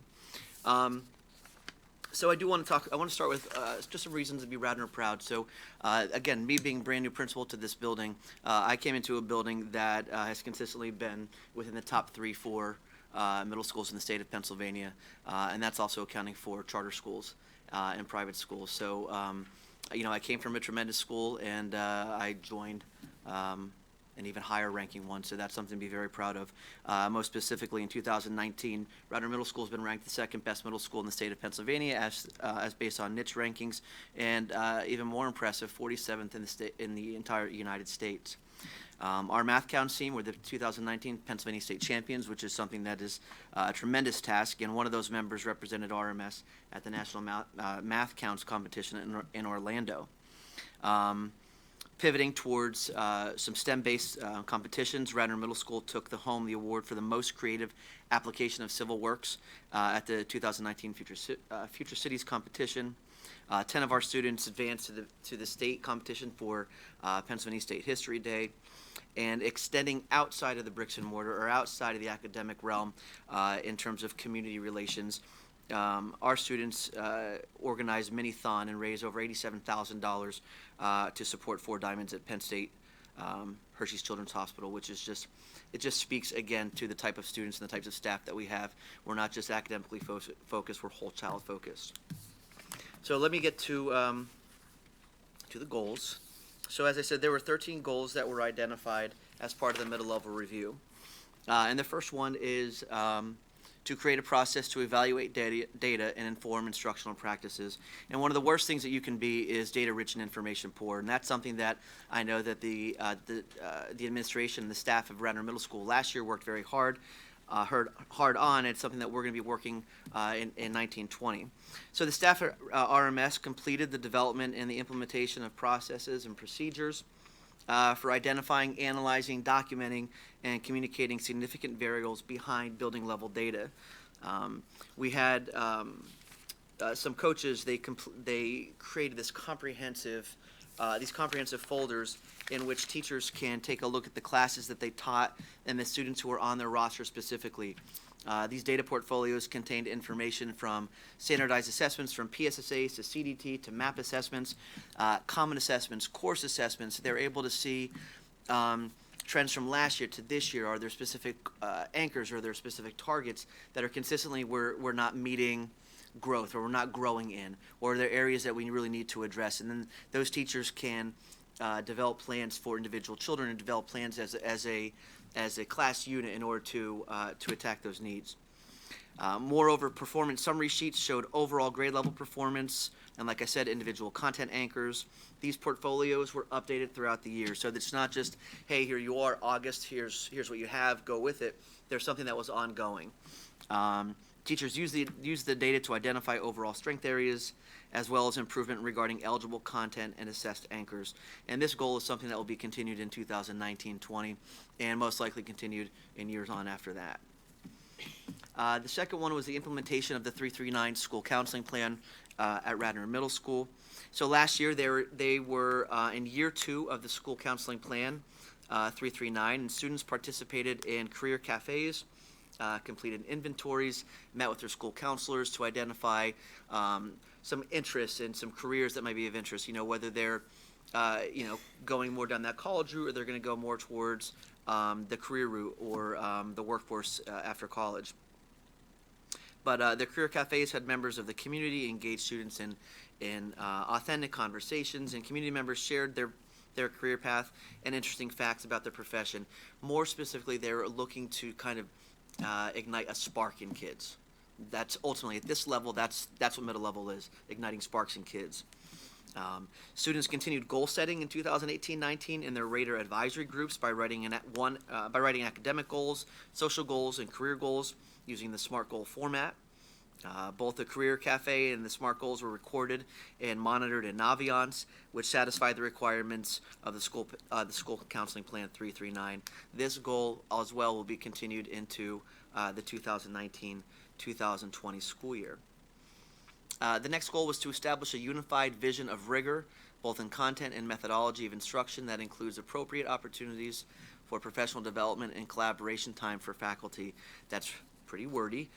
So ultimately, basically what the administrators did and the staff did, classroom walkthroughs increased, lesson observations increased, teacher administrator discussions increased, students' feedback was solicited, and basically you take all of those factors, and what that did last year, that showed an increased presence of instructional rigor and differentiation in lesson development and delivery, really focusing on Webb's depth of knowledge. Within the four, you have your 4 levels, your lower level of recall, your next level, really trying to tackle level 3, level 4, more of those opportunities, those lesson opportunities to investigate, to decipher things, to break things apart and put them back together again. And that's something that, thank you, you can tell. It's hot in here.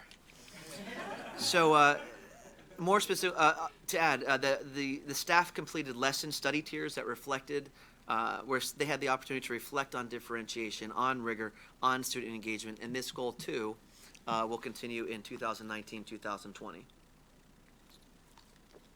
Goal 4, differentiated instruction. So last year, 3 cohorts of teachers participated in ongoing PD, or modernized learning cohorts,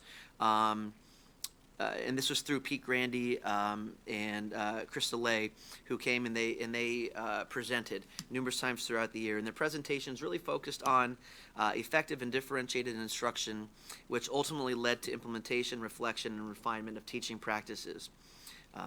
Radnor Middle School instructional coaches, as well as other instructional coaches in other school buildings, provided ongoing support to teachers who sought to work with them. And that's important to say, who sought to work with them. And this goal will be continued for 2019-2020. The next one is the Encore experience. And last year, or possibly even 17-18, vertical teams reviewed course alignments. And what they did is they took a look at where are students going in the high school and what are we doing at the middle school. And are we adequately preparing them with course offerings, choice, with scaffolded courses. So vertical teams reviewed course alignment and student assessments to determine level of rigor and alignment. The RMS members of the vertical team also identified areas to increase Encore choices, and they did this from student feedback as well as teacher feedback, and that continues to be a charge of the team, and that's something that will continue in 2019-2020. We good? I just had a quick question. Sure. Just do a quick explanation of what Encore is. So, thank you. So I could answer that too. Go ahead. it's the elective courses, and we have talked about the idea of whether or not we want to continue calling them Encore or continue calling them electives, because every time we come to the board level, this question comes up, and there's always a few board members who say, "Can we just call them electives?" All right, but So the there was reason a they're called rationale. Encore is because there's core courses, which are your, English, math, social studies, science, and then your Encore, actually 4 languages there, and then your Encore is music, art, PE, health, there's other stuff, tech, whatever. Technical education, things like that. Or your specialty areas.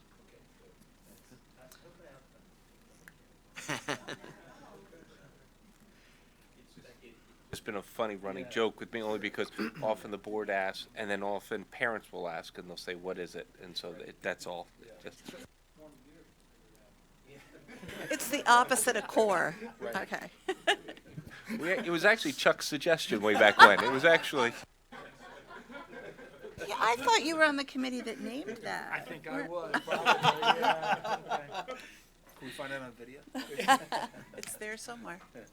So goal number 6 was to streamline and focus communication for all stakeholders.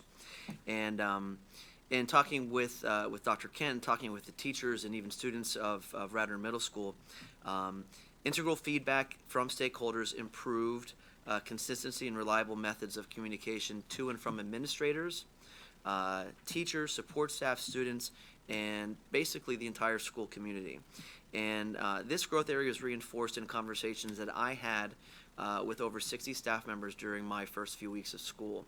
So what I did is I had one-on-one meetings with staff, and one of the conversation points that we had was, how do you feel the conversation was prior to the 18-19, and how has it improved? Because I was privy to I read over the study, and I was very pleasantly surprised to hear, at least from the staff that I talked with, that they felt all modes of communication have improved. So in terms of some goals being met, and we're going to talk a little bit about goals being met. I don't want you to think that the goal is met, we're going to be done, we're putting it on the shelf. When those goals are met, they become best practice, and they're going to be continued.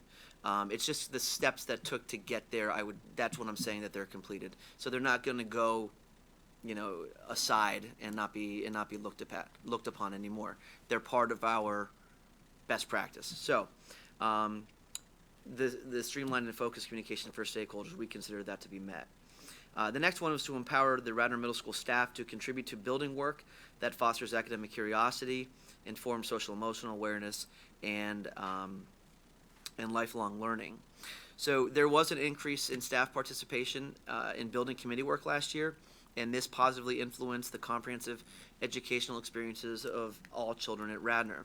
Committees were developed in 2017 and 18 and continued into the 18-19 school year. Each committee consisted of a building administrator, a lead teacher, staff members who volunteered their time to participate. Moreover, each committee was aligned to a building goal for the 18-19 school year. And you had things from committees from a discipline committee to grading practices to what have you. So there was a lot of committees. So there's a lot of staff involved in the decision-making process at Radnor Middle School. The next one is instructional time. The goal was to evaluate modifications to the regular school day and examine the current bell schedule, and this is something that is ongoing. And the reason why I decided, along with Dr. Bryan and Dr. Kent, was in 2018-19, the administration was charged to review and evaluate applicable modifications to the regular school day and examine the bell schedules. But the results of those types of discussions and studies really didn't produce any change aside from the sleep study results. I think it's very, very important that we are continually reflecting on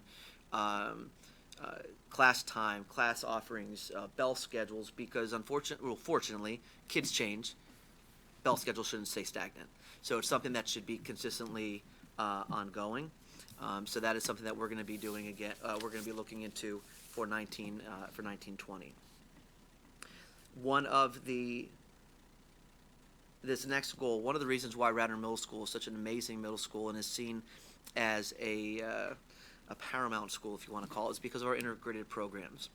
And with our integrated programs, there was a goal surrounding that, most specifically reviewing and making modifications to the integrated lottery system. So to be very honest and be very transparent, I have not been part of the integrated lottery system at this time, but from talking with district administrators, they created a very transparent process. All stakeholders were involved who wanted to be involved in the application process were given adequate information. All the information has been posted on our school websites. When kids decide that they wanted to take part or at least apply for this, everything is randomized.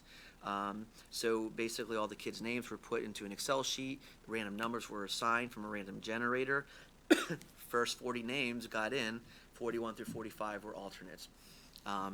We talked about transparency, or they talked about transparency, and everybody was informed of this process. People were invited in to see this randomized selection take place, and I do feel it was done with total fidelity. So the next one is open access. 10 goals makes you thirsty. I can't mention 13. So the next one is to increase student access to leveled courses in ELA, Science and Social Studies, otherwise known as open access. With the assistance of district administration, procedures were established to increase access and student opportunities to waive into accelerated classes such as ELA or English Language Arts, Social Studies, and Science. Ultimately, for a student who attends Radnor 6th, 7th, and 8th grade, they'd have the opportunity to override or waive into one class per year, with the exception of mathematics.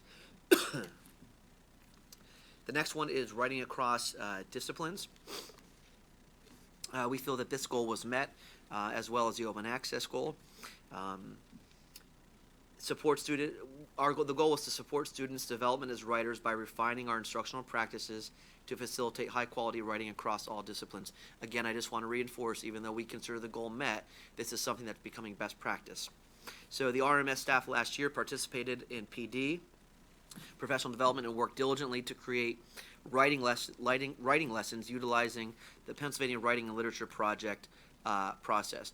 So common rubrics where common language were created, cross-curricular connections anchored in writing were developed. There's a lot more technical writing as well as informational writing taking place, and that does continue this year as well. So it's, again, becoming best practice. The next goal, which is an ongoing goal, is to implement technology study recommendations with Fidelity from Office 365, Schoology to Chromebooks. So last year, the staff did receive professional development in Office 365, Chromebooks, and the use of the Schoology platform. Students and parents were assigned a Schoology account, and they used that platform as a primary communication tool between home and school.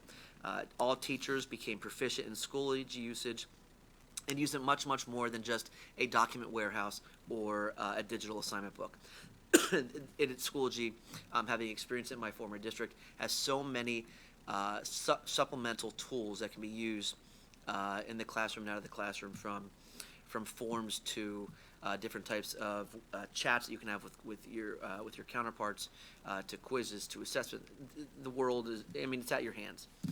So our goal is we're going to continue to work with our teachers based on what you can do with Schoology. So that, God bless you. So that's why it's continued ongoing.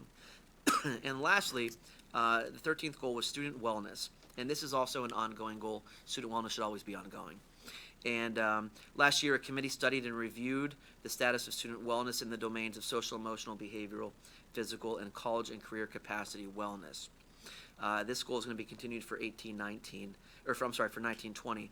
And we're really going to start to look at the goal this year through the lens of MTSS, or the multi-tiered system of supports. We really want to take a look at what programming do we actually have for kids, different types of opportunities for student voice, different types of career fairs, basically anything that we can do as a building to help develop the whole child. That's our goal for this year, and that's what we're going to continue to do. All right, whole child. It's a big anchor in middle level philosophy. So they were the 13 goals for 1819. And I apologize for my coughing. So for 1920, we have 7 goals, and some of those goals are continued from last year, and some of them are new. So the first goal that we have is multi-tier systems of supports. And the description of this goal is to develop and employ a systemic MTSS team and that employs database problem solving to integrate academic and behavioral or social emotional instruction and intervention. And we're going to measure this throughout the year, one, by establishing a core team.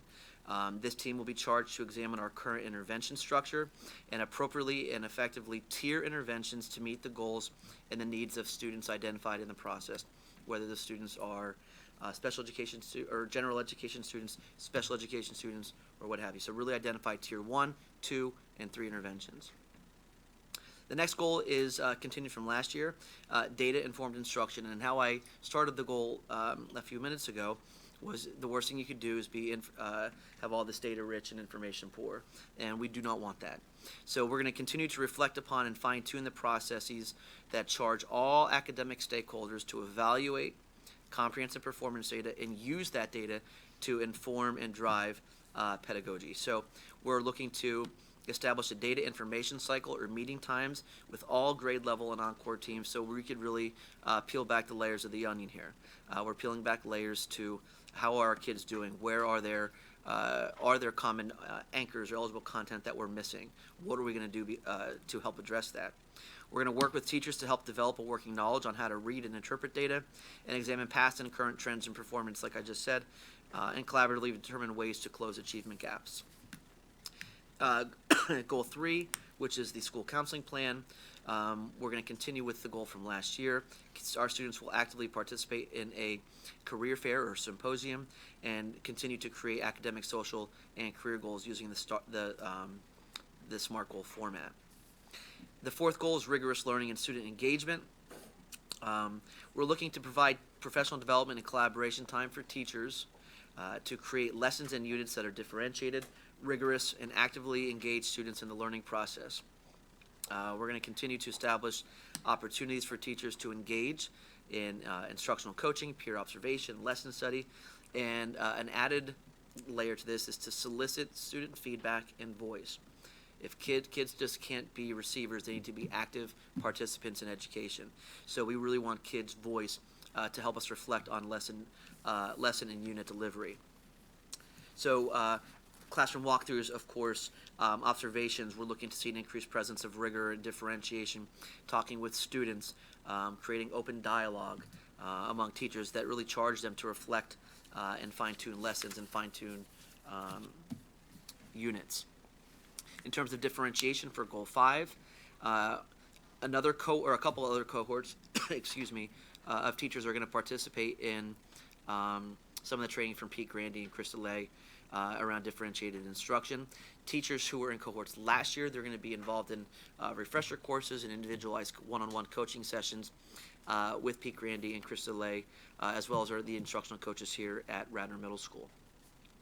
Instructional time, what we're looking to do this year is to evaluate the curricular and instructional breakdown in terms of time and fidelity in an 8-day cycle and make appropriate adjustments to ensure that core, encore, and intervention-based classes are being delivered effectively and with fidelity. And so I already started those conversations along with Dr. Kent, along with Dr. Bryant, with the staff, and really trying to hone in on the input from our encore, our special area teachers, and the next step is going to be students. And goal number 7, we're going to is grounded in student wellness.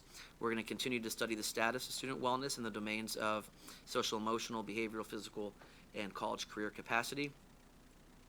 Again, like I said earlier, we're going to continue to examine programming grounded in student wellness, take a look at how effective our current systems are, and preventing, identifying, and responding to students' overall needs. Again, doing whatever we can to positively influence and develop the whole child. So it's a lot of goals to reflect on. I do believe that the goals that we established as an administrative team at Radnor Middle School are attainable, and I just look forward to working on them this year. I talk so long, there's no questions. Thank you. We didn't say that. Okay. You want to start down this end? Oh, they're right now. You talked about differentiated instruction, and we're going to continue to have professional development. The component that I'd like to see put in place is the assignment of homework, and that we use the differentiated instruction and then attach to that differentiated homework because we're going to do a homework policy coming up. Luckily for me, I won't be here. But anyway, I think what happened. Opportunities for people. Oh, we do, yeah. I'm changing everything. But anyway, so what I think we have to begin to move towards is what homework is, okay? Why we give it. And if you're changing the way you're instructing your kids and you're still giving the same assignment to everybody, to me, it doesn't make any sense. So if you could begin to get some professional development on how we're going to use that to strengthen the differentiated instruction, because that piece is missing at this point. And the other question I have is the reversal of the homework and the instruction. Oh, the flipped classroom? The flipped classroom, to look into that piece and how you can use that in a differentiated fashion. So I I don't need answers to it. You can answer if you like. I agree with you. I think it goes back to an analogy that a good friend gave me. If we all went to the doctor's office with different ailments, I'm not going to give everybody a Tylenol because we all have something different, right? And that's something that I delivered to the staff at Radnor Middle School this year. We're dealing with an amazing group of kids who are all unique and individual. With that being said, I think it's important that we really do examine the level of acquisition or the rate of acquisition of how kids are picking up new material. And we also have to take a look at for kids, and when we are differentiating, we're not going wider, we're actually going deeper. So I think, and that's a big charge for teachers, and I think it's something that is very relevant, but it is something that we will definitely look into this year. Thank you. I think I'm going to put our middle school teacher on the spot. Do you have any comments? It's late. Okay.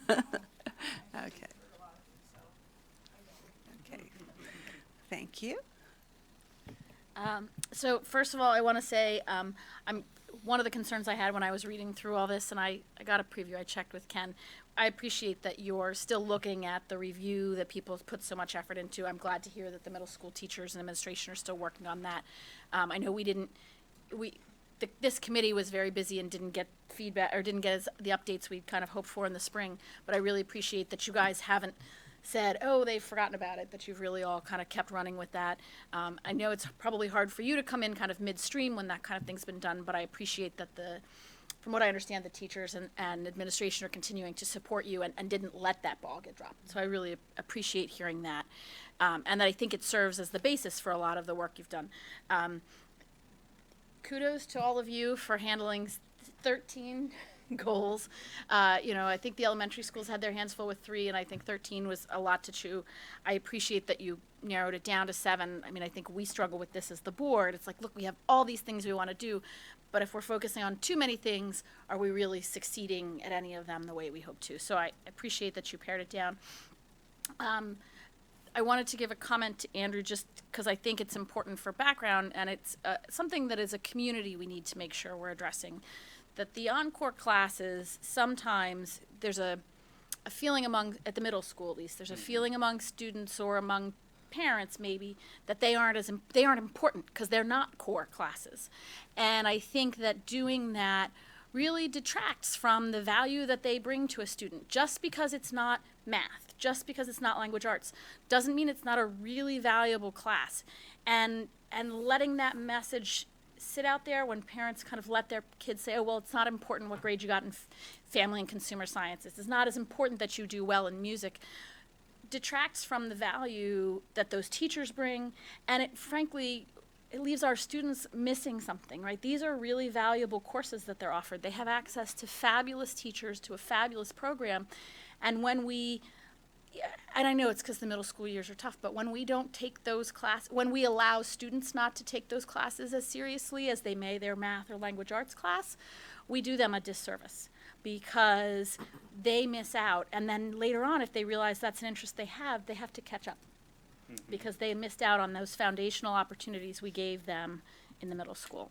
So I appreciate that it's something you focused on. I understand why it's not on one of the many, many lists, but I hope that you will pass on to the encore teachers that there is a group of parents out there who do care and think that it's really important that the work that they're doing, and I know middle school is especially a tough time to do that. It absolutely is, and to be very honest with you, without those encores, it's not true middle school. Exactly. I mean, we hold true to the 16 characteristics of what a middle school actually absolutely needs to be.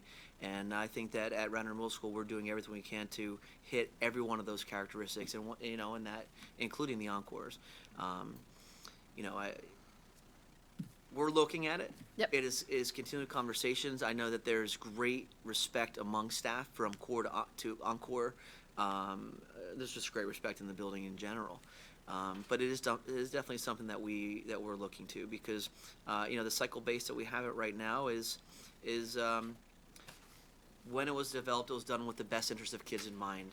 And but every time you have a new cohort of kids coming in, the interest in mind from a couple years ago may not be what's needed now. So that's where we are right now. So we are going to continue to look, not change it for the sake of change, but just change it for the sake of kids. Great. So, and then the only other thing I would give feedback on, I would keep looking at the communication piece. I mean, middle school is kind of that area where a lot of the parental involvement starts to drop off a little bit. These grades don't count toward college, and kids have to find themselves and find responsibility.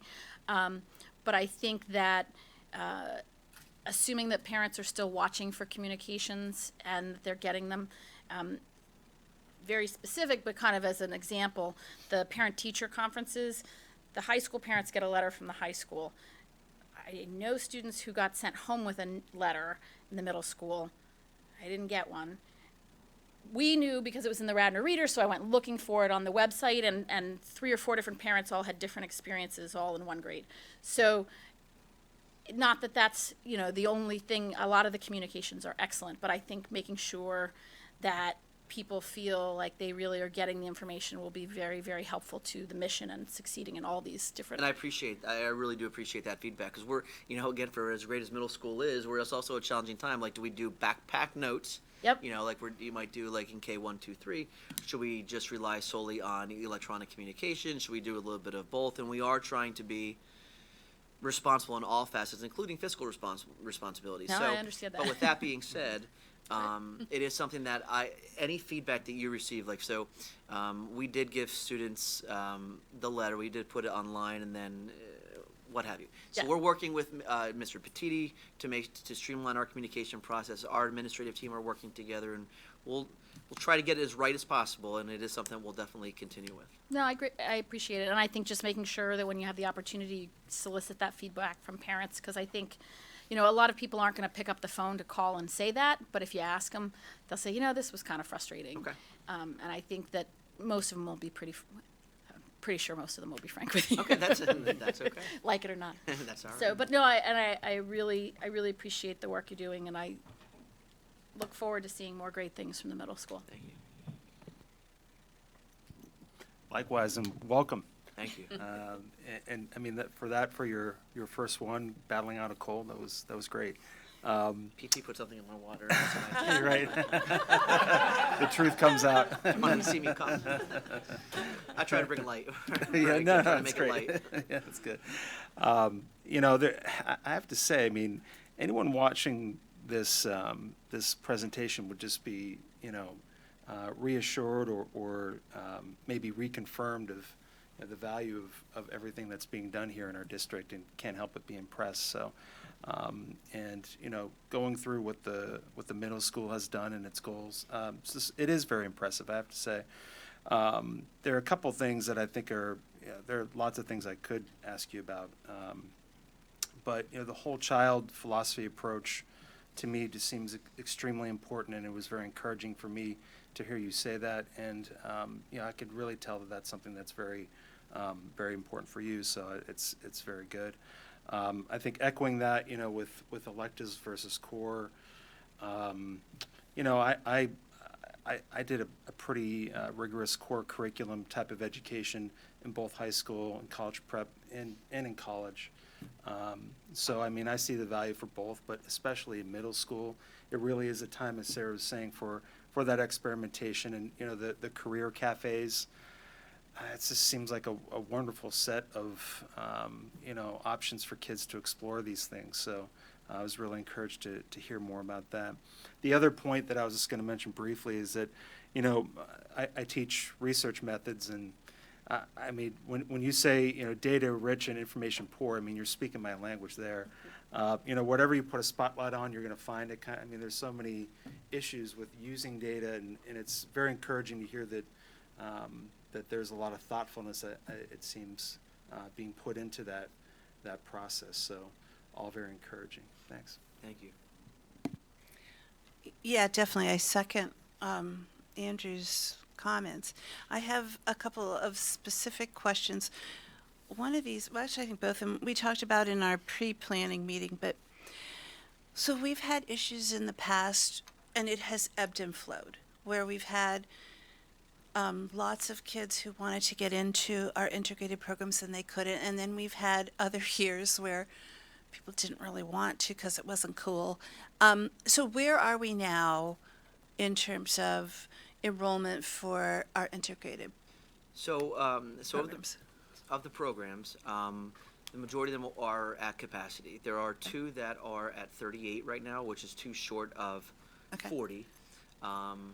But I walk through those classrooms every single day, and there is it doesn't sound weird, but it's just like a beautiful mix of kids and levels, and to see, I've never seen something like that before in my years of education, where the kids are on a smaller team, but the amount of collaboration that is taking place, it's not, those teachers aren't just teaching, they're coaching, and they're really putting a lot of the onus back on kids, which is tremendous, at this age. But they're just, and I can't even say that I'm biased, 'cause I really haven't experienced them before. They really are top-notch programs, all of them. Oh, yeah. And I think one of the things we talked about in the spring with the school board and looking at the past history of that ebb and flow, as Right. you mentioned, and or the Right. peaks and valleys of it, it seems to be the last couple of years, the word is kind of out about the students and the profile of a learner, and we have students that are interested in going that direction and putting their name in the lottery, and we have students who aren't interested. And from talking to families, their one child might have been interested, and then their second or third child isn't interested, because I think the word is out about what are the, what is the profile, what is going on in the classes, and so, and then I sense what happens too is the kids, enter the lottery, and then there's also then a lot of movement, depending, you mentioned we're two areas, two of the classes where there's still room for 2 students.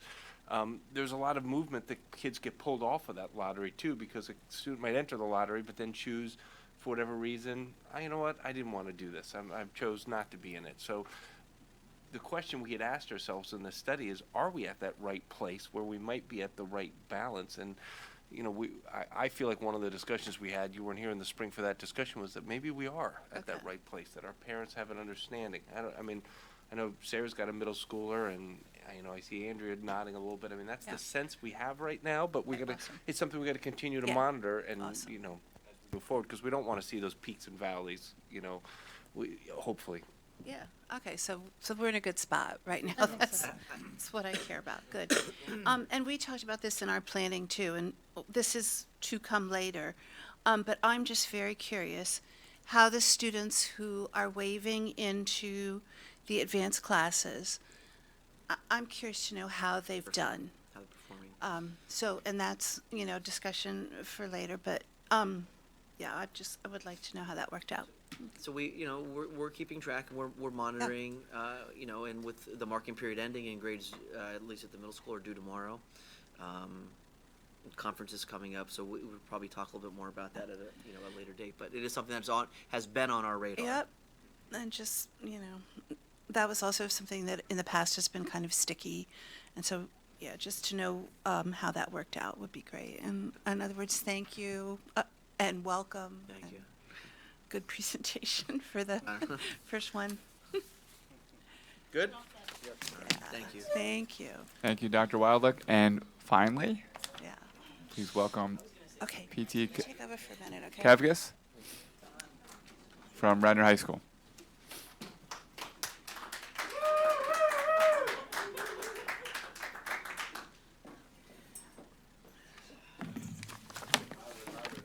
What's that?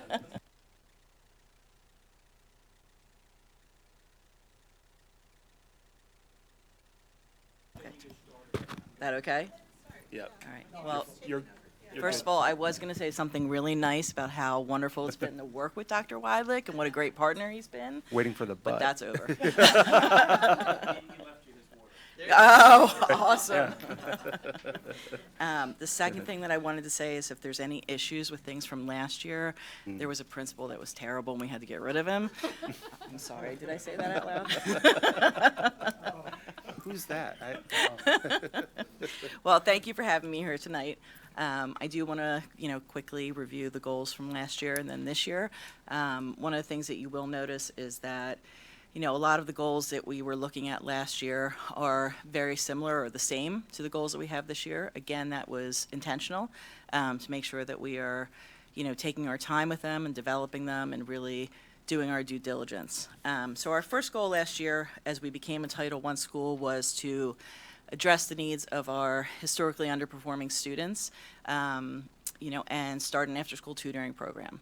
So we took a very careful look at the students in the building, those that were most in need. We took a look at test scores, we took a look at grades, we took a look at anecdotal information we had from teachers. We solicited, interest from teachers in terms of who they felt students that would benefit from it most would be, to make sure that they were getting the support that they needed.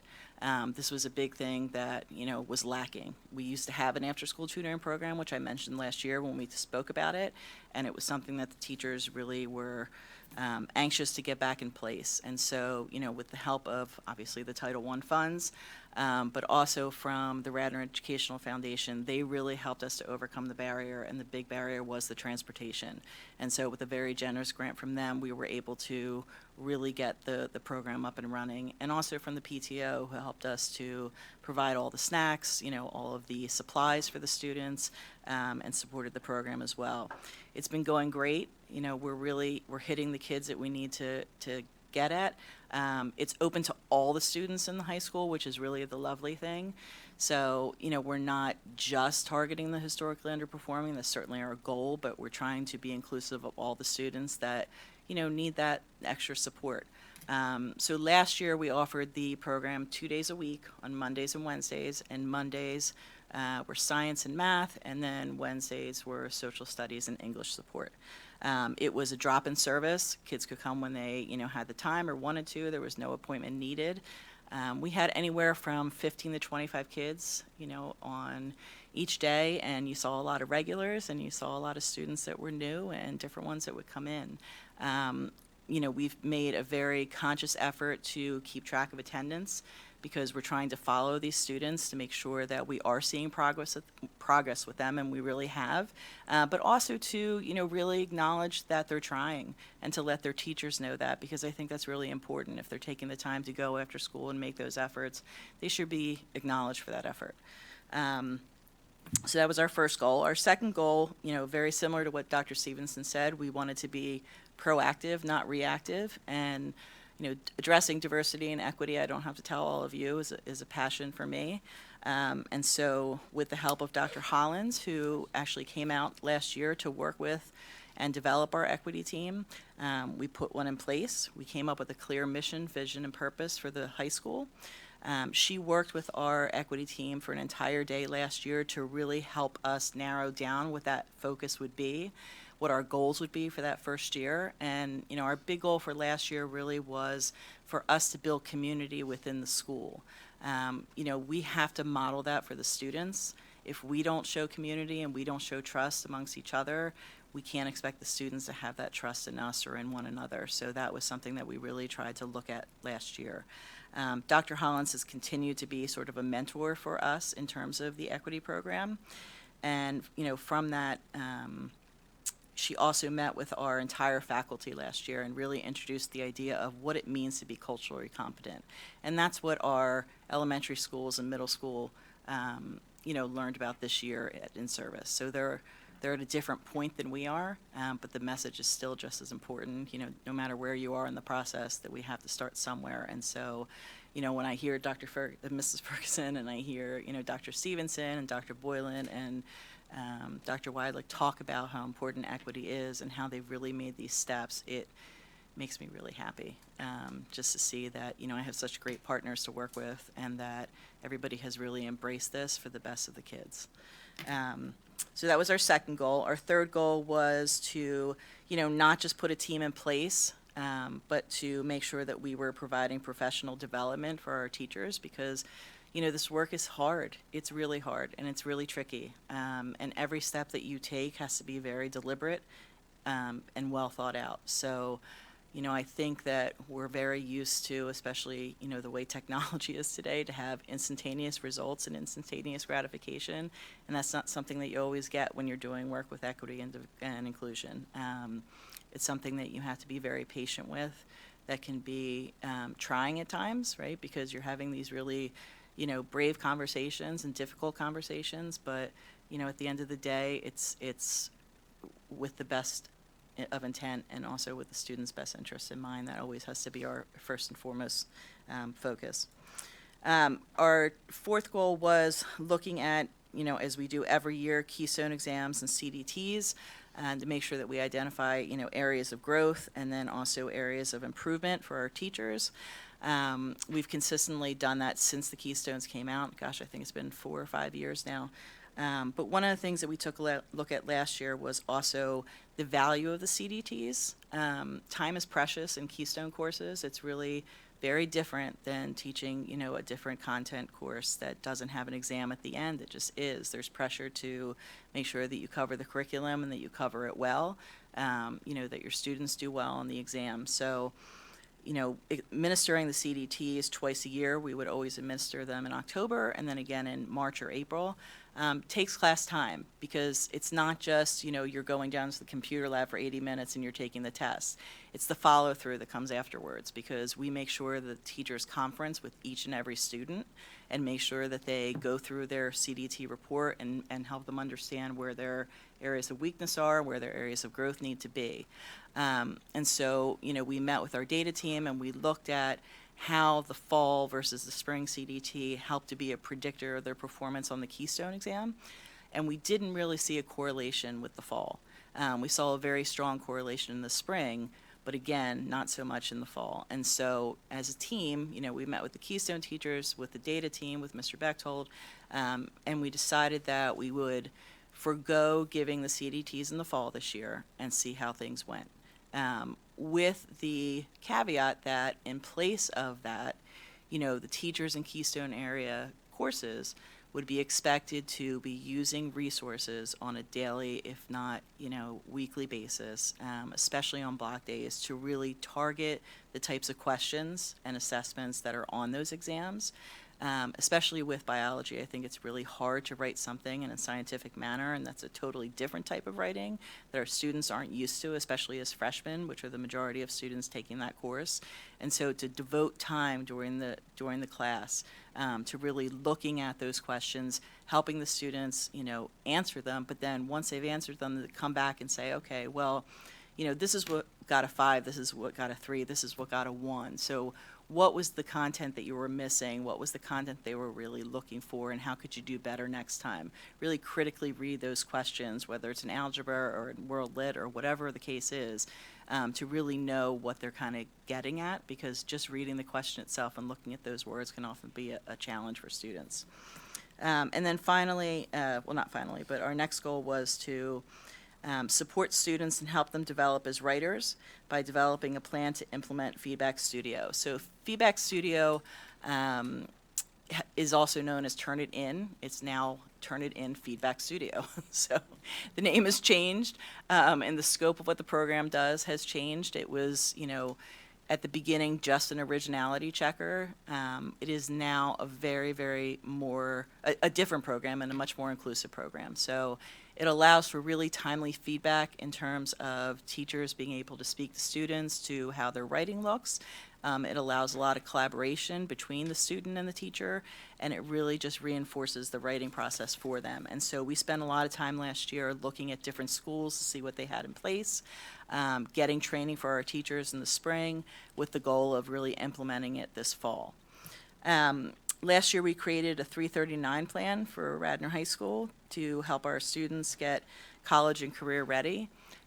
It was a huge undertaking, just identifying what the pieces of evidence would be, not only what the pieces of evidence would be, but how we were going to store all of this information. And I'm very, very happy to report that we had 100% compliance last year, which, is astounding and outstanding, to say the least. Just the work that was involved between, Mrs. Latour and the guidance department, Mr. Lemon, and everybody that really was involved, social studies department, English department, they all worked together so collaboratively to make this such a success. And then our last goal, technology has been a very large piece of things for the past couple of years. And so we continued our study last year, and the goal being to address Tier 1 technology expectations, not just with Schoology, which is the LMS we have had in place for quite a few years at the high school, so this is not new to us necessarily, but Office 365 was really moving everything from a local drive to something in the cloud, and just the nuances that come with working on an online system was definitely a challenge, but we're very fortunate in the respect that we had Virginia Glatzer to really help us along. She is our, technology. She doesn't like to be called coach. She likes to be called consultant. But she is absolutely phenomenal. And the trust and the respect that our faculty has for her is amazing. She's been able to do wonderful things, not just with the faculty, but with the students as well. And we feel really lucky to have her at the high school. So moving forward to this year, you will see that, 5 of the goals from last year are continued on to this year. The Extending Learning Program is in its second year, and again, we'll be working to use data from last year and this year to really, monitor the progress of students and see how it is improving their performance in their classes. I think that we can do a better job of publicizing it, so I've made a really conscious effort to try to get more announcements out on Schoology and the Radnor Reader and different venues to make sure that, students are really aware of the services that we have. One of the things that, we were able to do this year is to add a 5th tutor on, so math is one of the most popular subjects by far. And so what we wanted to do was to make sure that we could not only, cover the lower level and the mid-level math, but we could also cover the calculus and the linear algebra. And so Mr. Hunsberger has come on as one of our tutors, and so he's able to address those higher level needs, and also the volume of students, which has been a really nice addition. The goal at the end of this year would be to work, is he still here? Oh, yes, there he is.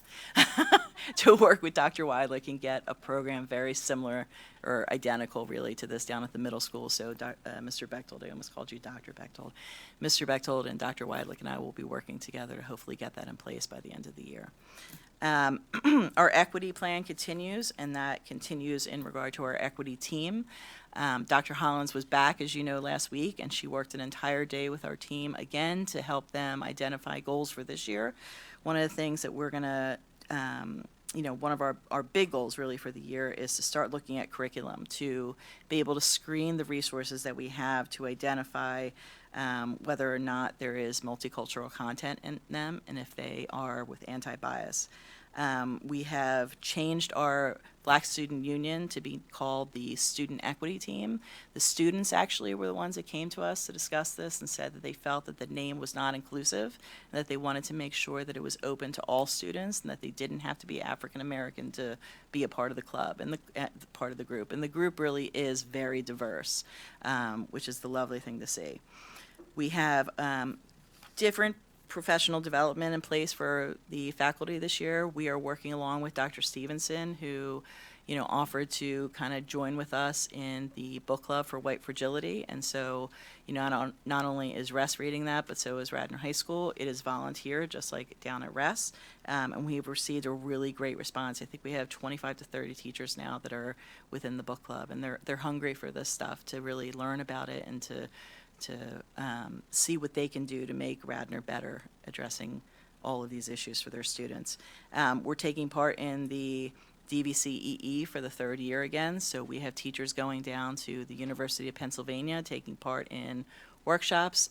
We have a district team in place that came out of the pilot at the high school, and so all of this is really great. Continuing on. One of our goals for the year, and this is new, is to get a freshman mentor program in place. And so this really came out of some discussions that I had with Superintendent Batchelor, that we really, have always addressed mentoring in some respect at the high school.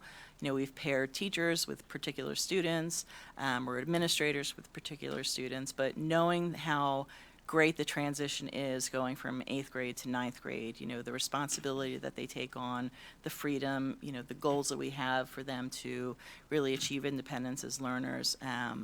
We want to get a program in place to kind of help them not just transition, but once they've transitioned, to be really successful and to address their needs. And so, we'll be soliciting applications from students. The applications will go out in mid-January, and then we will start looking for current sophomores and juniors to serve as mentors. The idea being that we would have a group of about 10 freshmen, right? And you would have one male, one female mentor per group. Those mentors would be trained in the summer of 2020, and then they would start working with their freshmen over the course of the summer, maybe, at the very latest during freshman fundamentals, which is our freshman day at the high school. We'd like to not just make it one day, though. We'd like for that relationship to really continue throughout the year. And so these mentors would have monthly meetings with their freshmen to help them, with different things along the course of the year, whether that was simply, finding their way through the high school at the beginning of the year, or, what does a midterm look like at the high school? What does a final look like at the high school? What do I do when course selection comes around? Like, how do I know what courses to take? How do I figure out my way through all of these things? So all of these different, things that they'll come across in their freshman year, they will be there to support them and guide them. And, our goal is to not only have that guidance for them with those monthly meetings, but for them to have some sort of outlet to get together. So maybe that's they go to a football game or they have a movie night, but it's a relationship that grows and builds throughout the year. Feedback Studio, again, is another one that we are continuing. So the English department is currently using that. The goal being, if things go well in the fall, and they are going well so far, that we push it to the social studies department and to the science department as well. 339 plan is another goal, to continue with that. You know, the first time you go through anything, you can always do something better.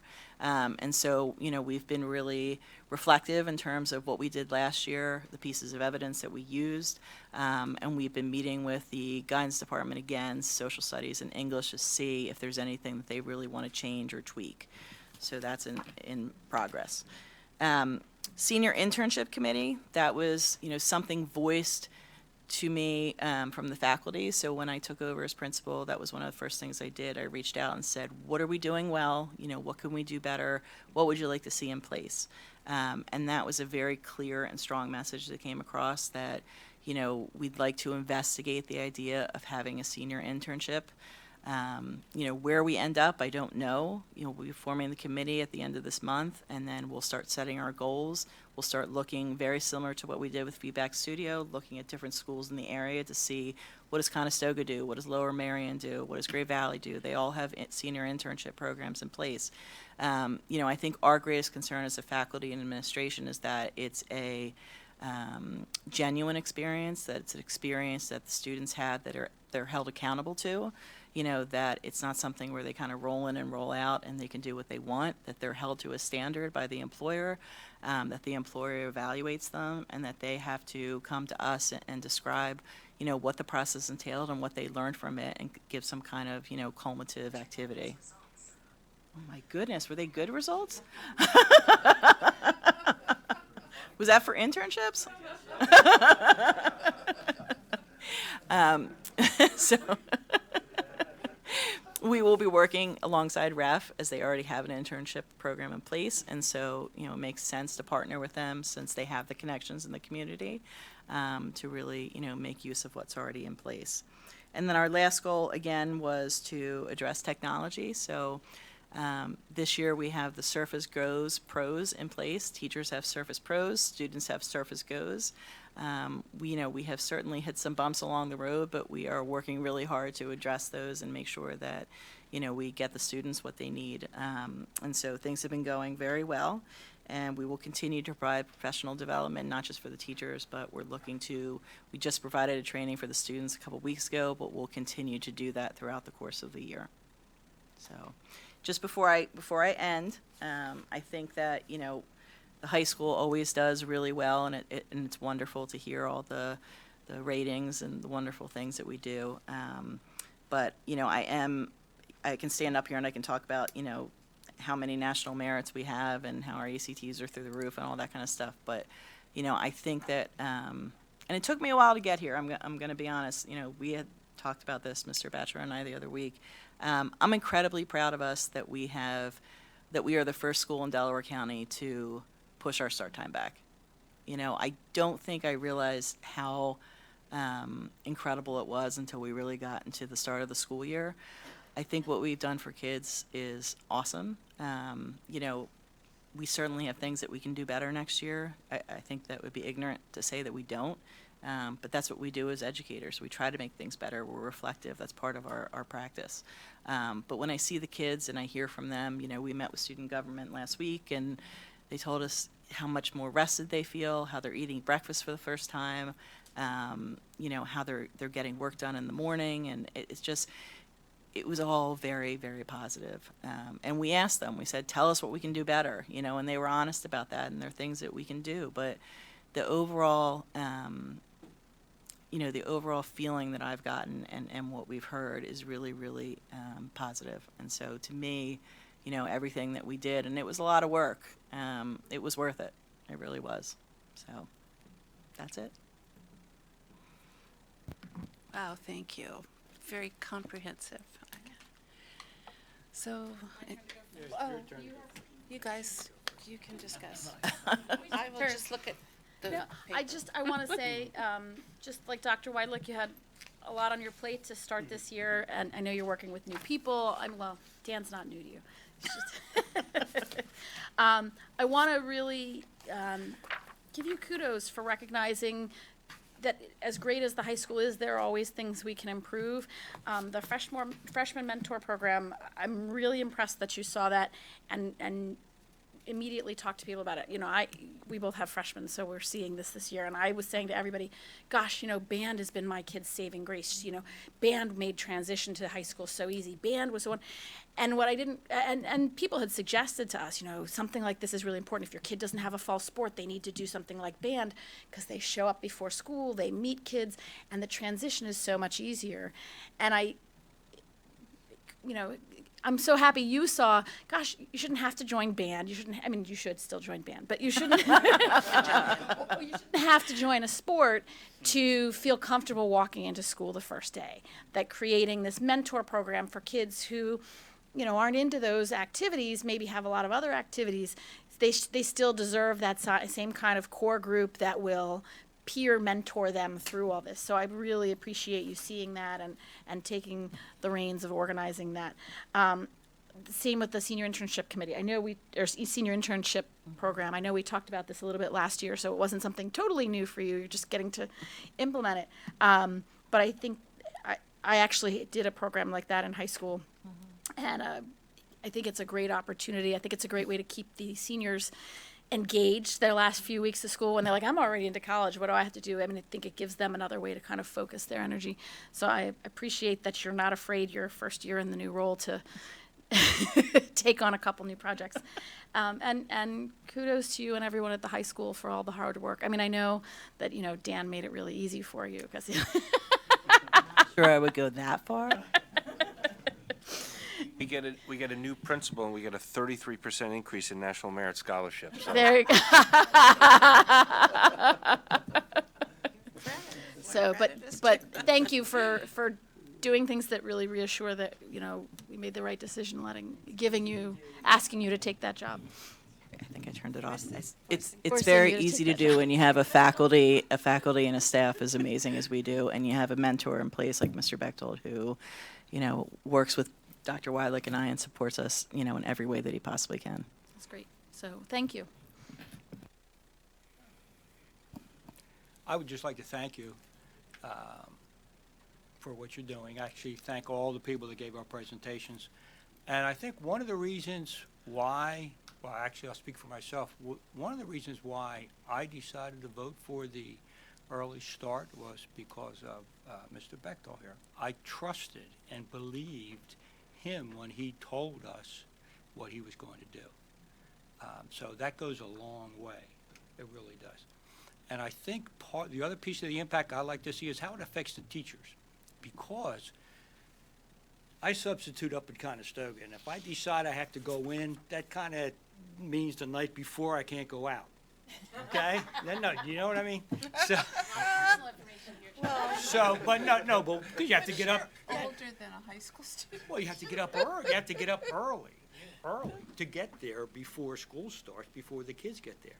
So even though it's nice for the kids to be rested, the teachers coming in rested, I believe, will have a positive impact on the teaching process. I knew as a teacher, when another teacher came in, I could tell you whether the kids are going to have a bad day or not, depending upon how the teacher comes in. So our teachers coming in well-rested, I believe, will help the whole process. So I just wanted to thank you all for that. Great presentation. My turn.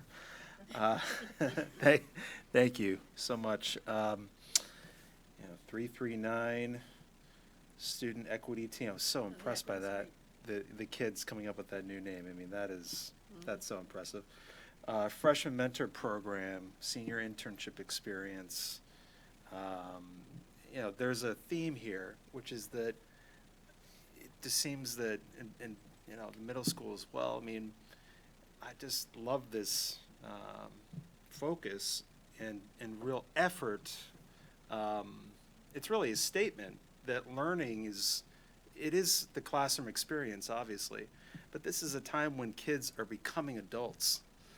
I know it probably sounds a little bit, sensitive for parents. This is watching their kids grow up. Sorry, Sarah. But this is that crucial time when kids are becoming adults and they're gaining independence, and they need support. They need, I'm preaching to the choir. So to see evidence that you have all these different types of ways of supporting kids do that growth, Again, it's very impressive, and it's reassuring as a Radnor parent, really. So I just wanted to make that kind of that blanket comment. The freshman mentor program, Sarah mentioned it. When I was a freshman in high school, I went to a Catholic school, and there were kids that were coming from different schools, right? So, and a lot of those kids spent K-8 in the same school. And so, my brother and I, we'd gone to Catholic school for a little bit, but we were going from a public school. So just all that to say that freshman year, I think we can all kind of relate that it is a big jump.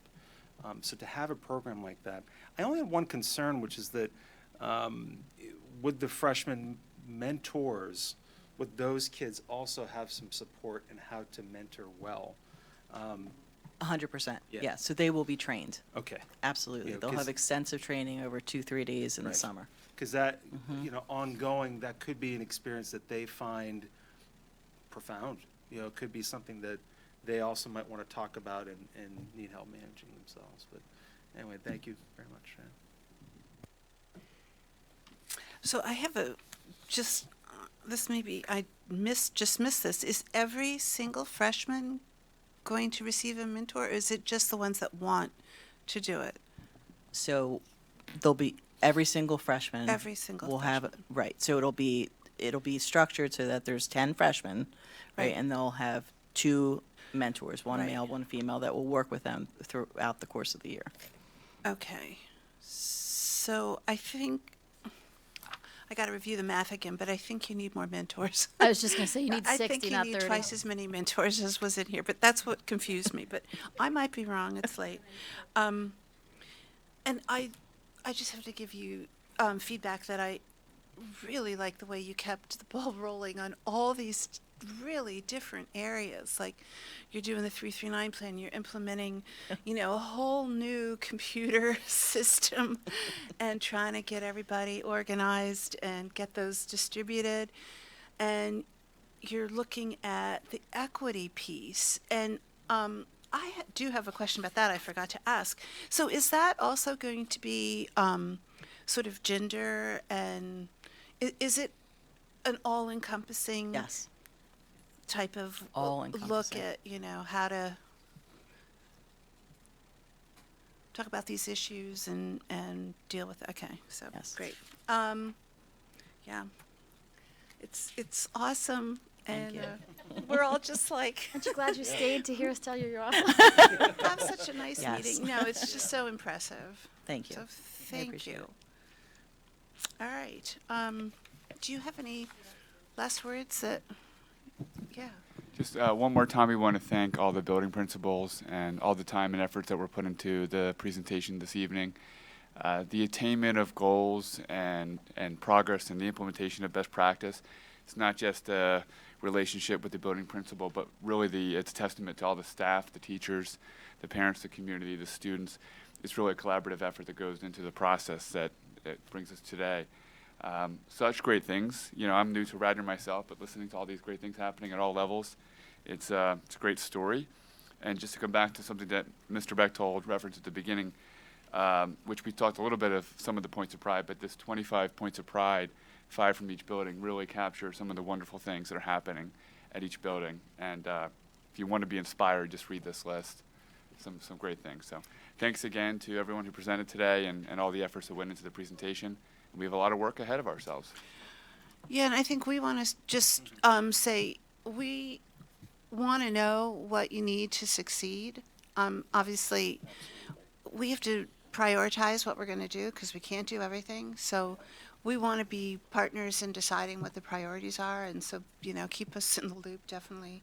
Or let us know about problems you encounter along the way. So I think that's a good piece that I think we're developing that opportunity to have those discussions to say, we tried something and this didn't work, or let's look at things, let's not be afraid to have conversations about how we go about continuous improvement and what are those areas that are working well, what are those things that are challenges, and then and be able to have honest conversations about what's working and what's not working. And I mean, we right now when we talk about the sleep piece, we've been asking what are the positives and what are the negatives. We want to hear from people. What are the negatives to what we've done, and we'll be having further conversations with that as well. But we appreciate I echo exactly what Sean just shared, so thank you to the principals and the entire staffs at each one of our buildings, because this work truly represents the work of everyone in each of our buildings and our students. But thank the board. Thank you, board, for your your support, your guidance, for asking the tough questions and continuing to develop this process of continuous improvement. And this continues to evolve each year, and we'll continue to have conversations on how we continue to evolve this process. So thank you. Are we going to do our second round of questions now? We have new business. No. Yeah, that brings us to new business. Is there any on the committee? No way. Is there any public comment? Okay, seeing none, we will adjourn until our December meeting where our committee will be reconfigured. So, thank you, everyone.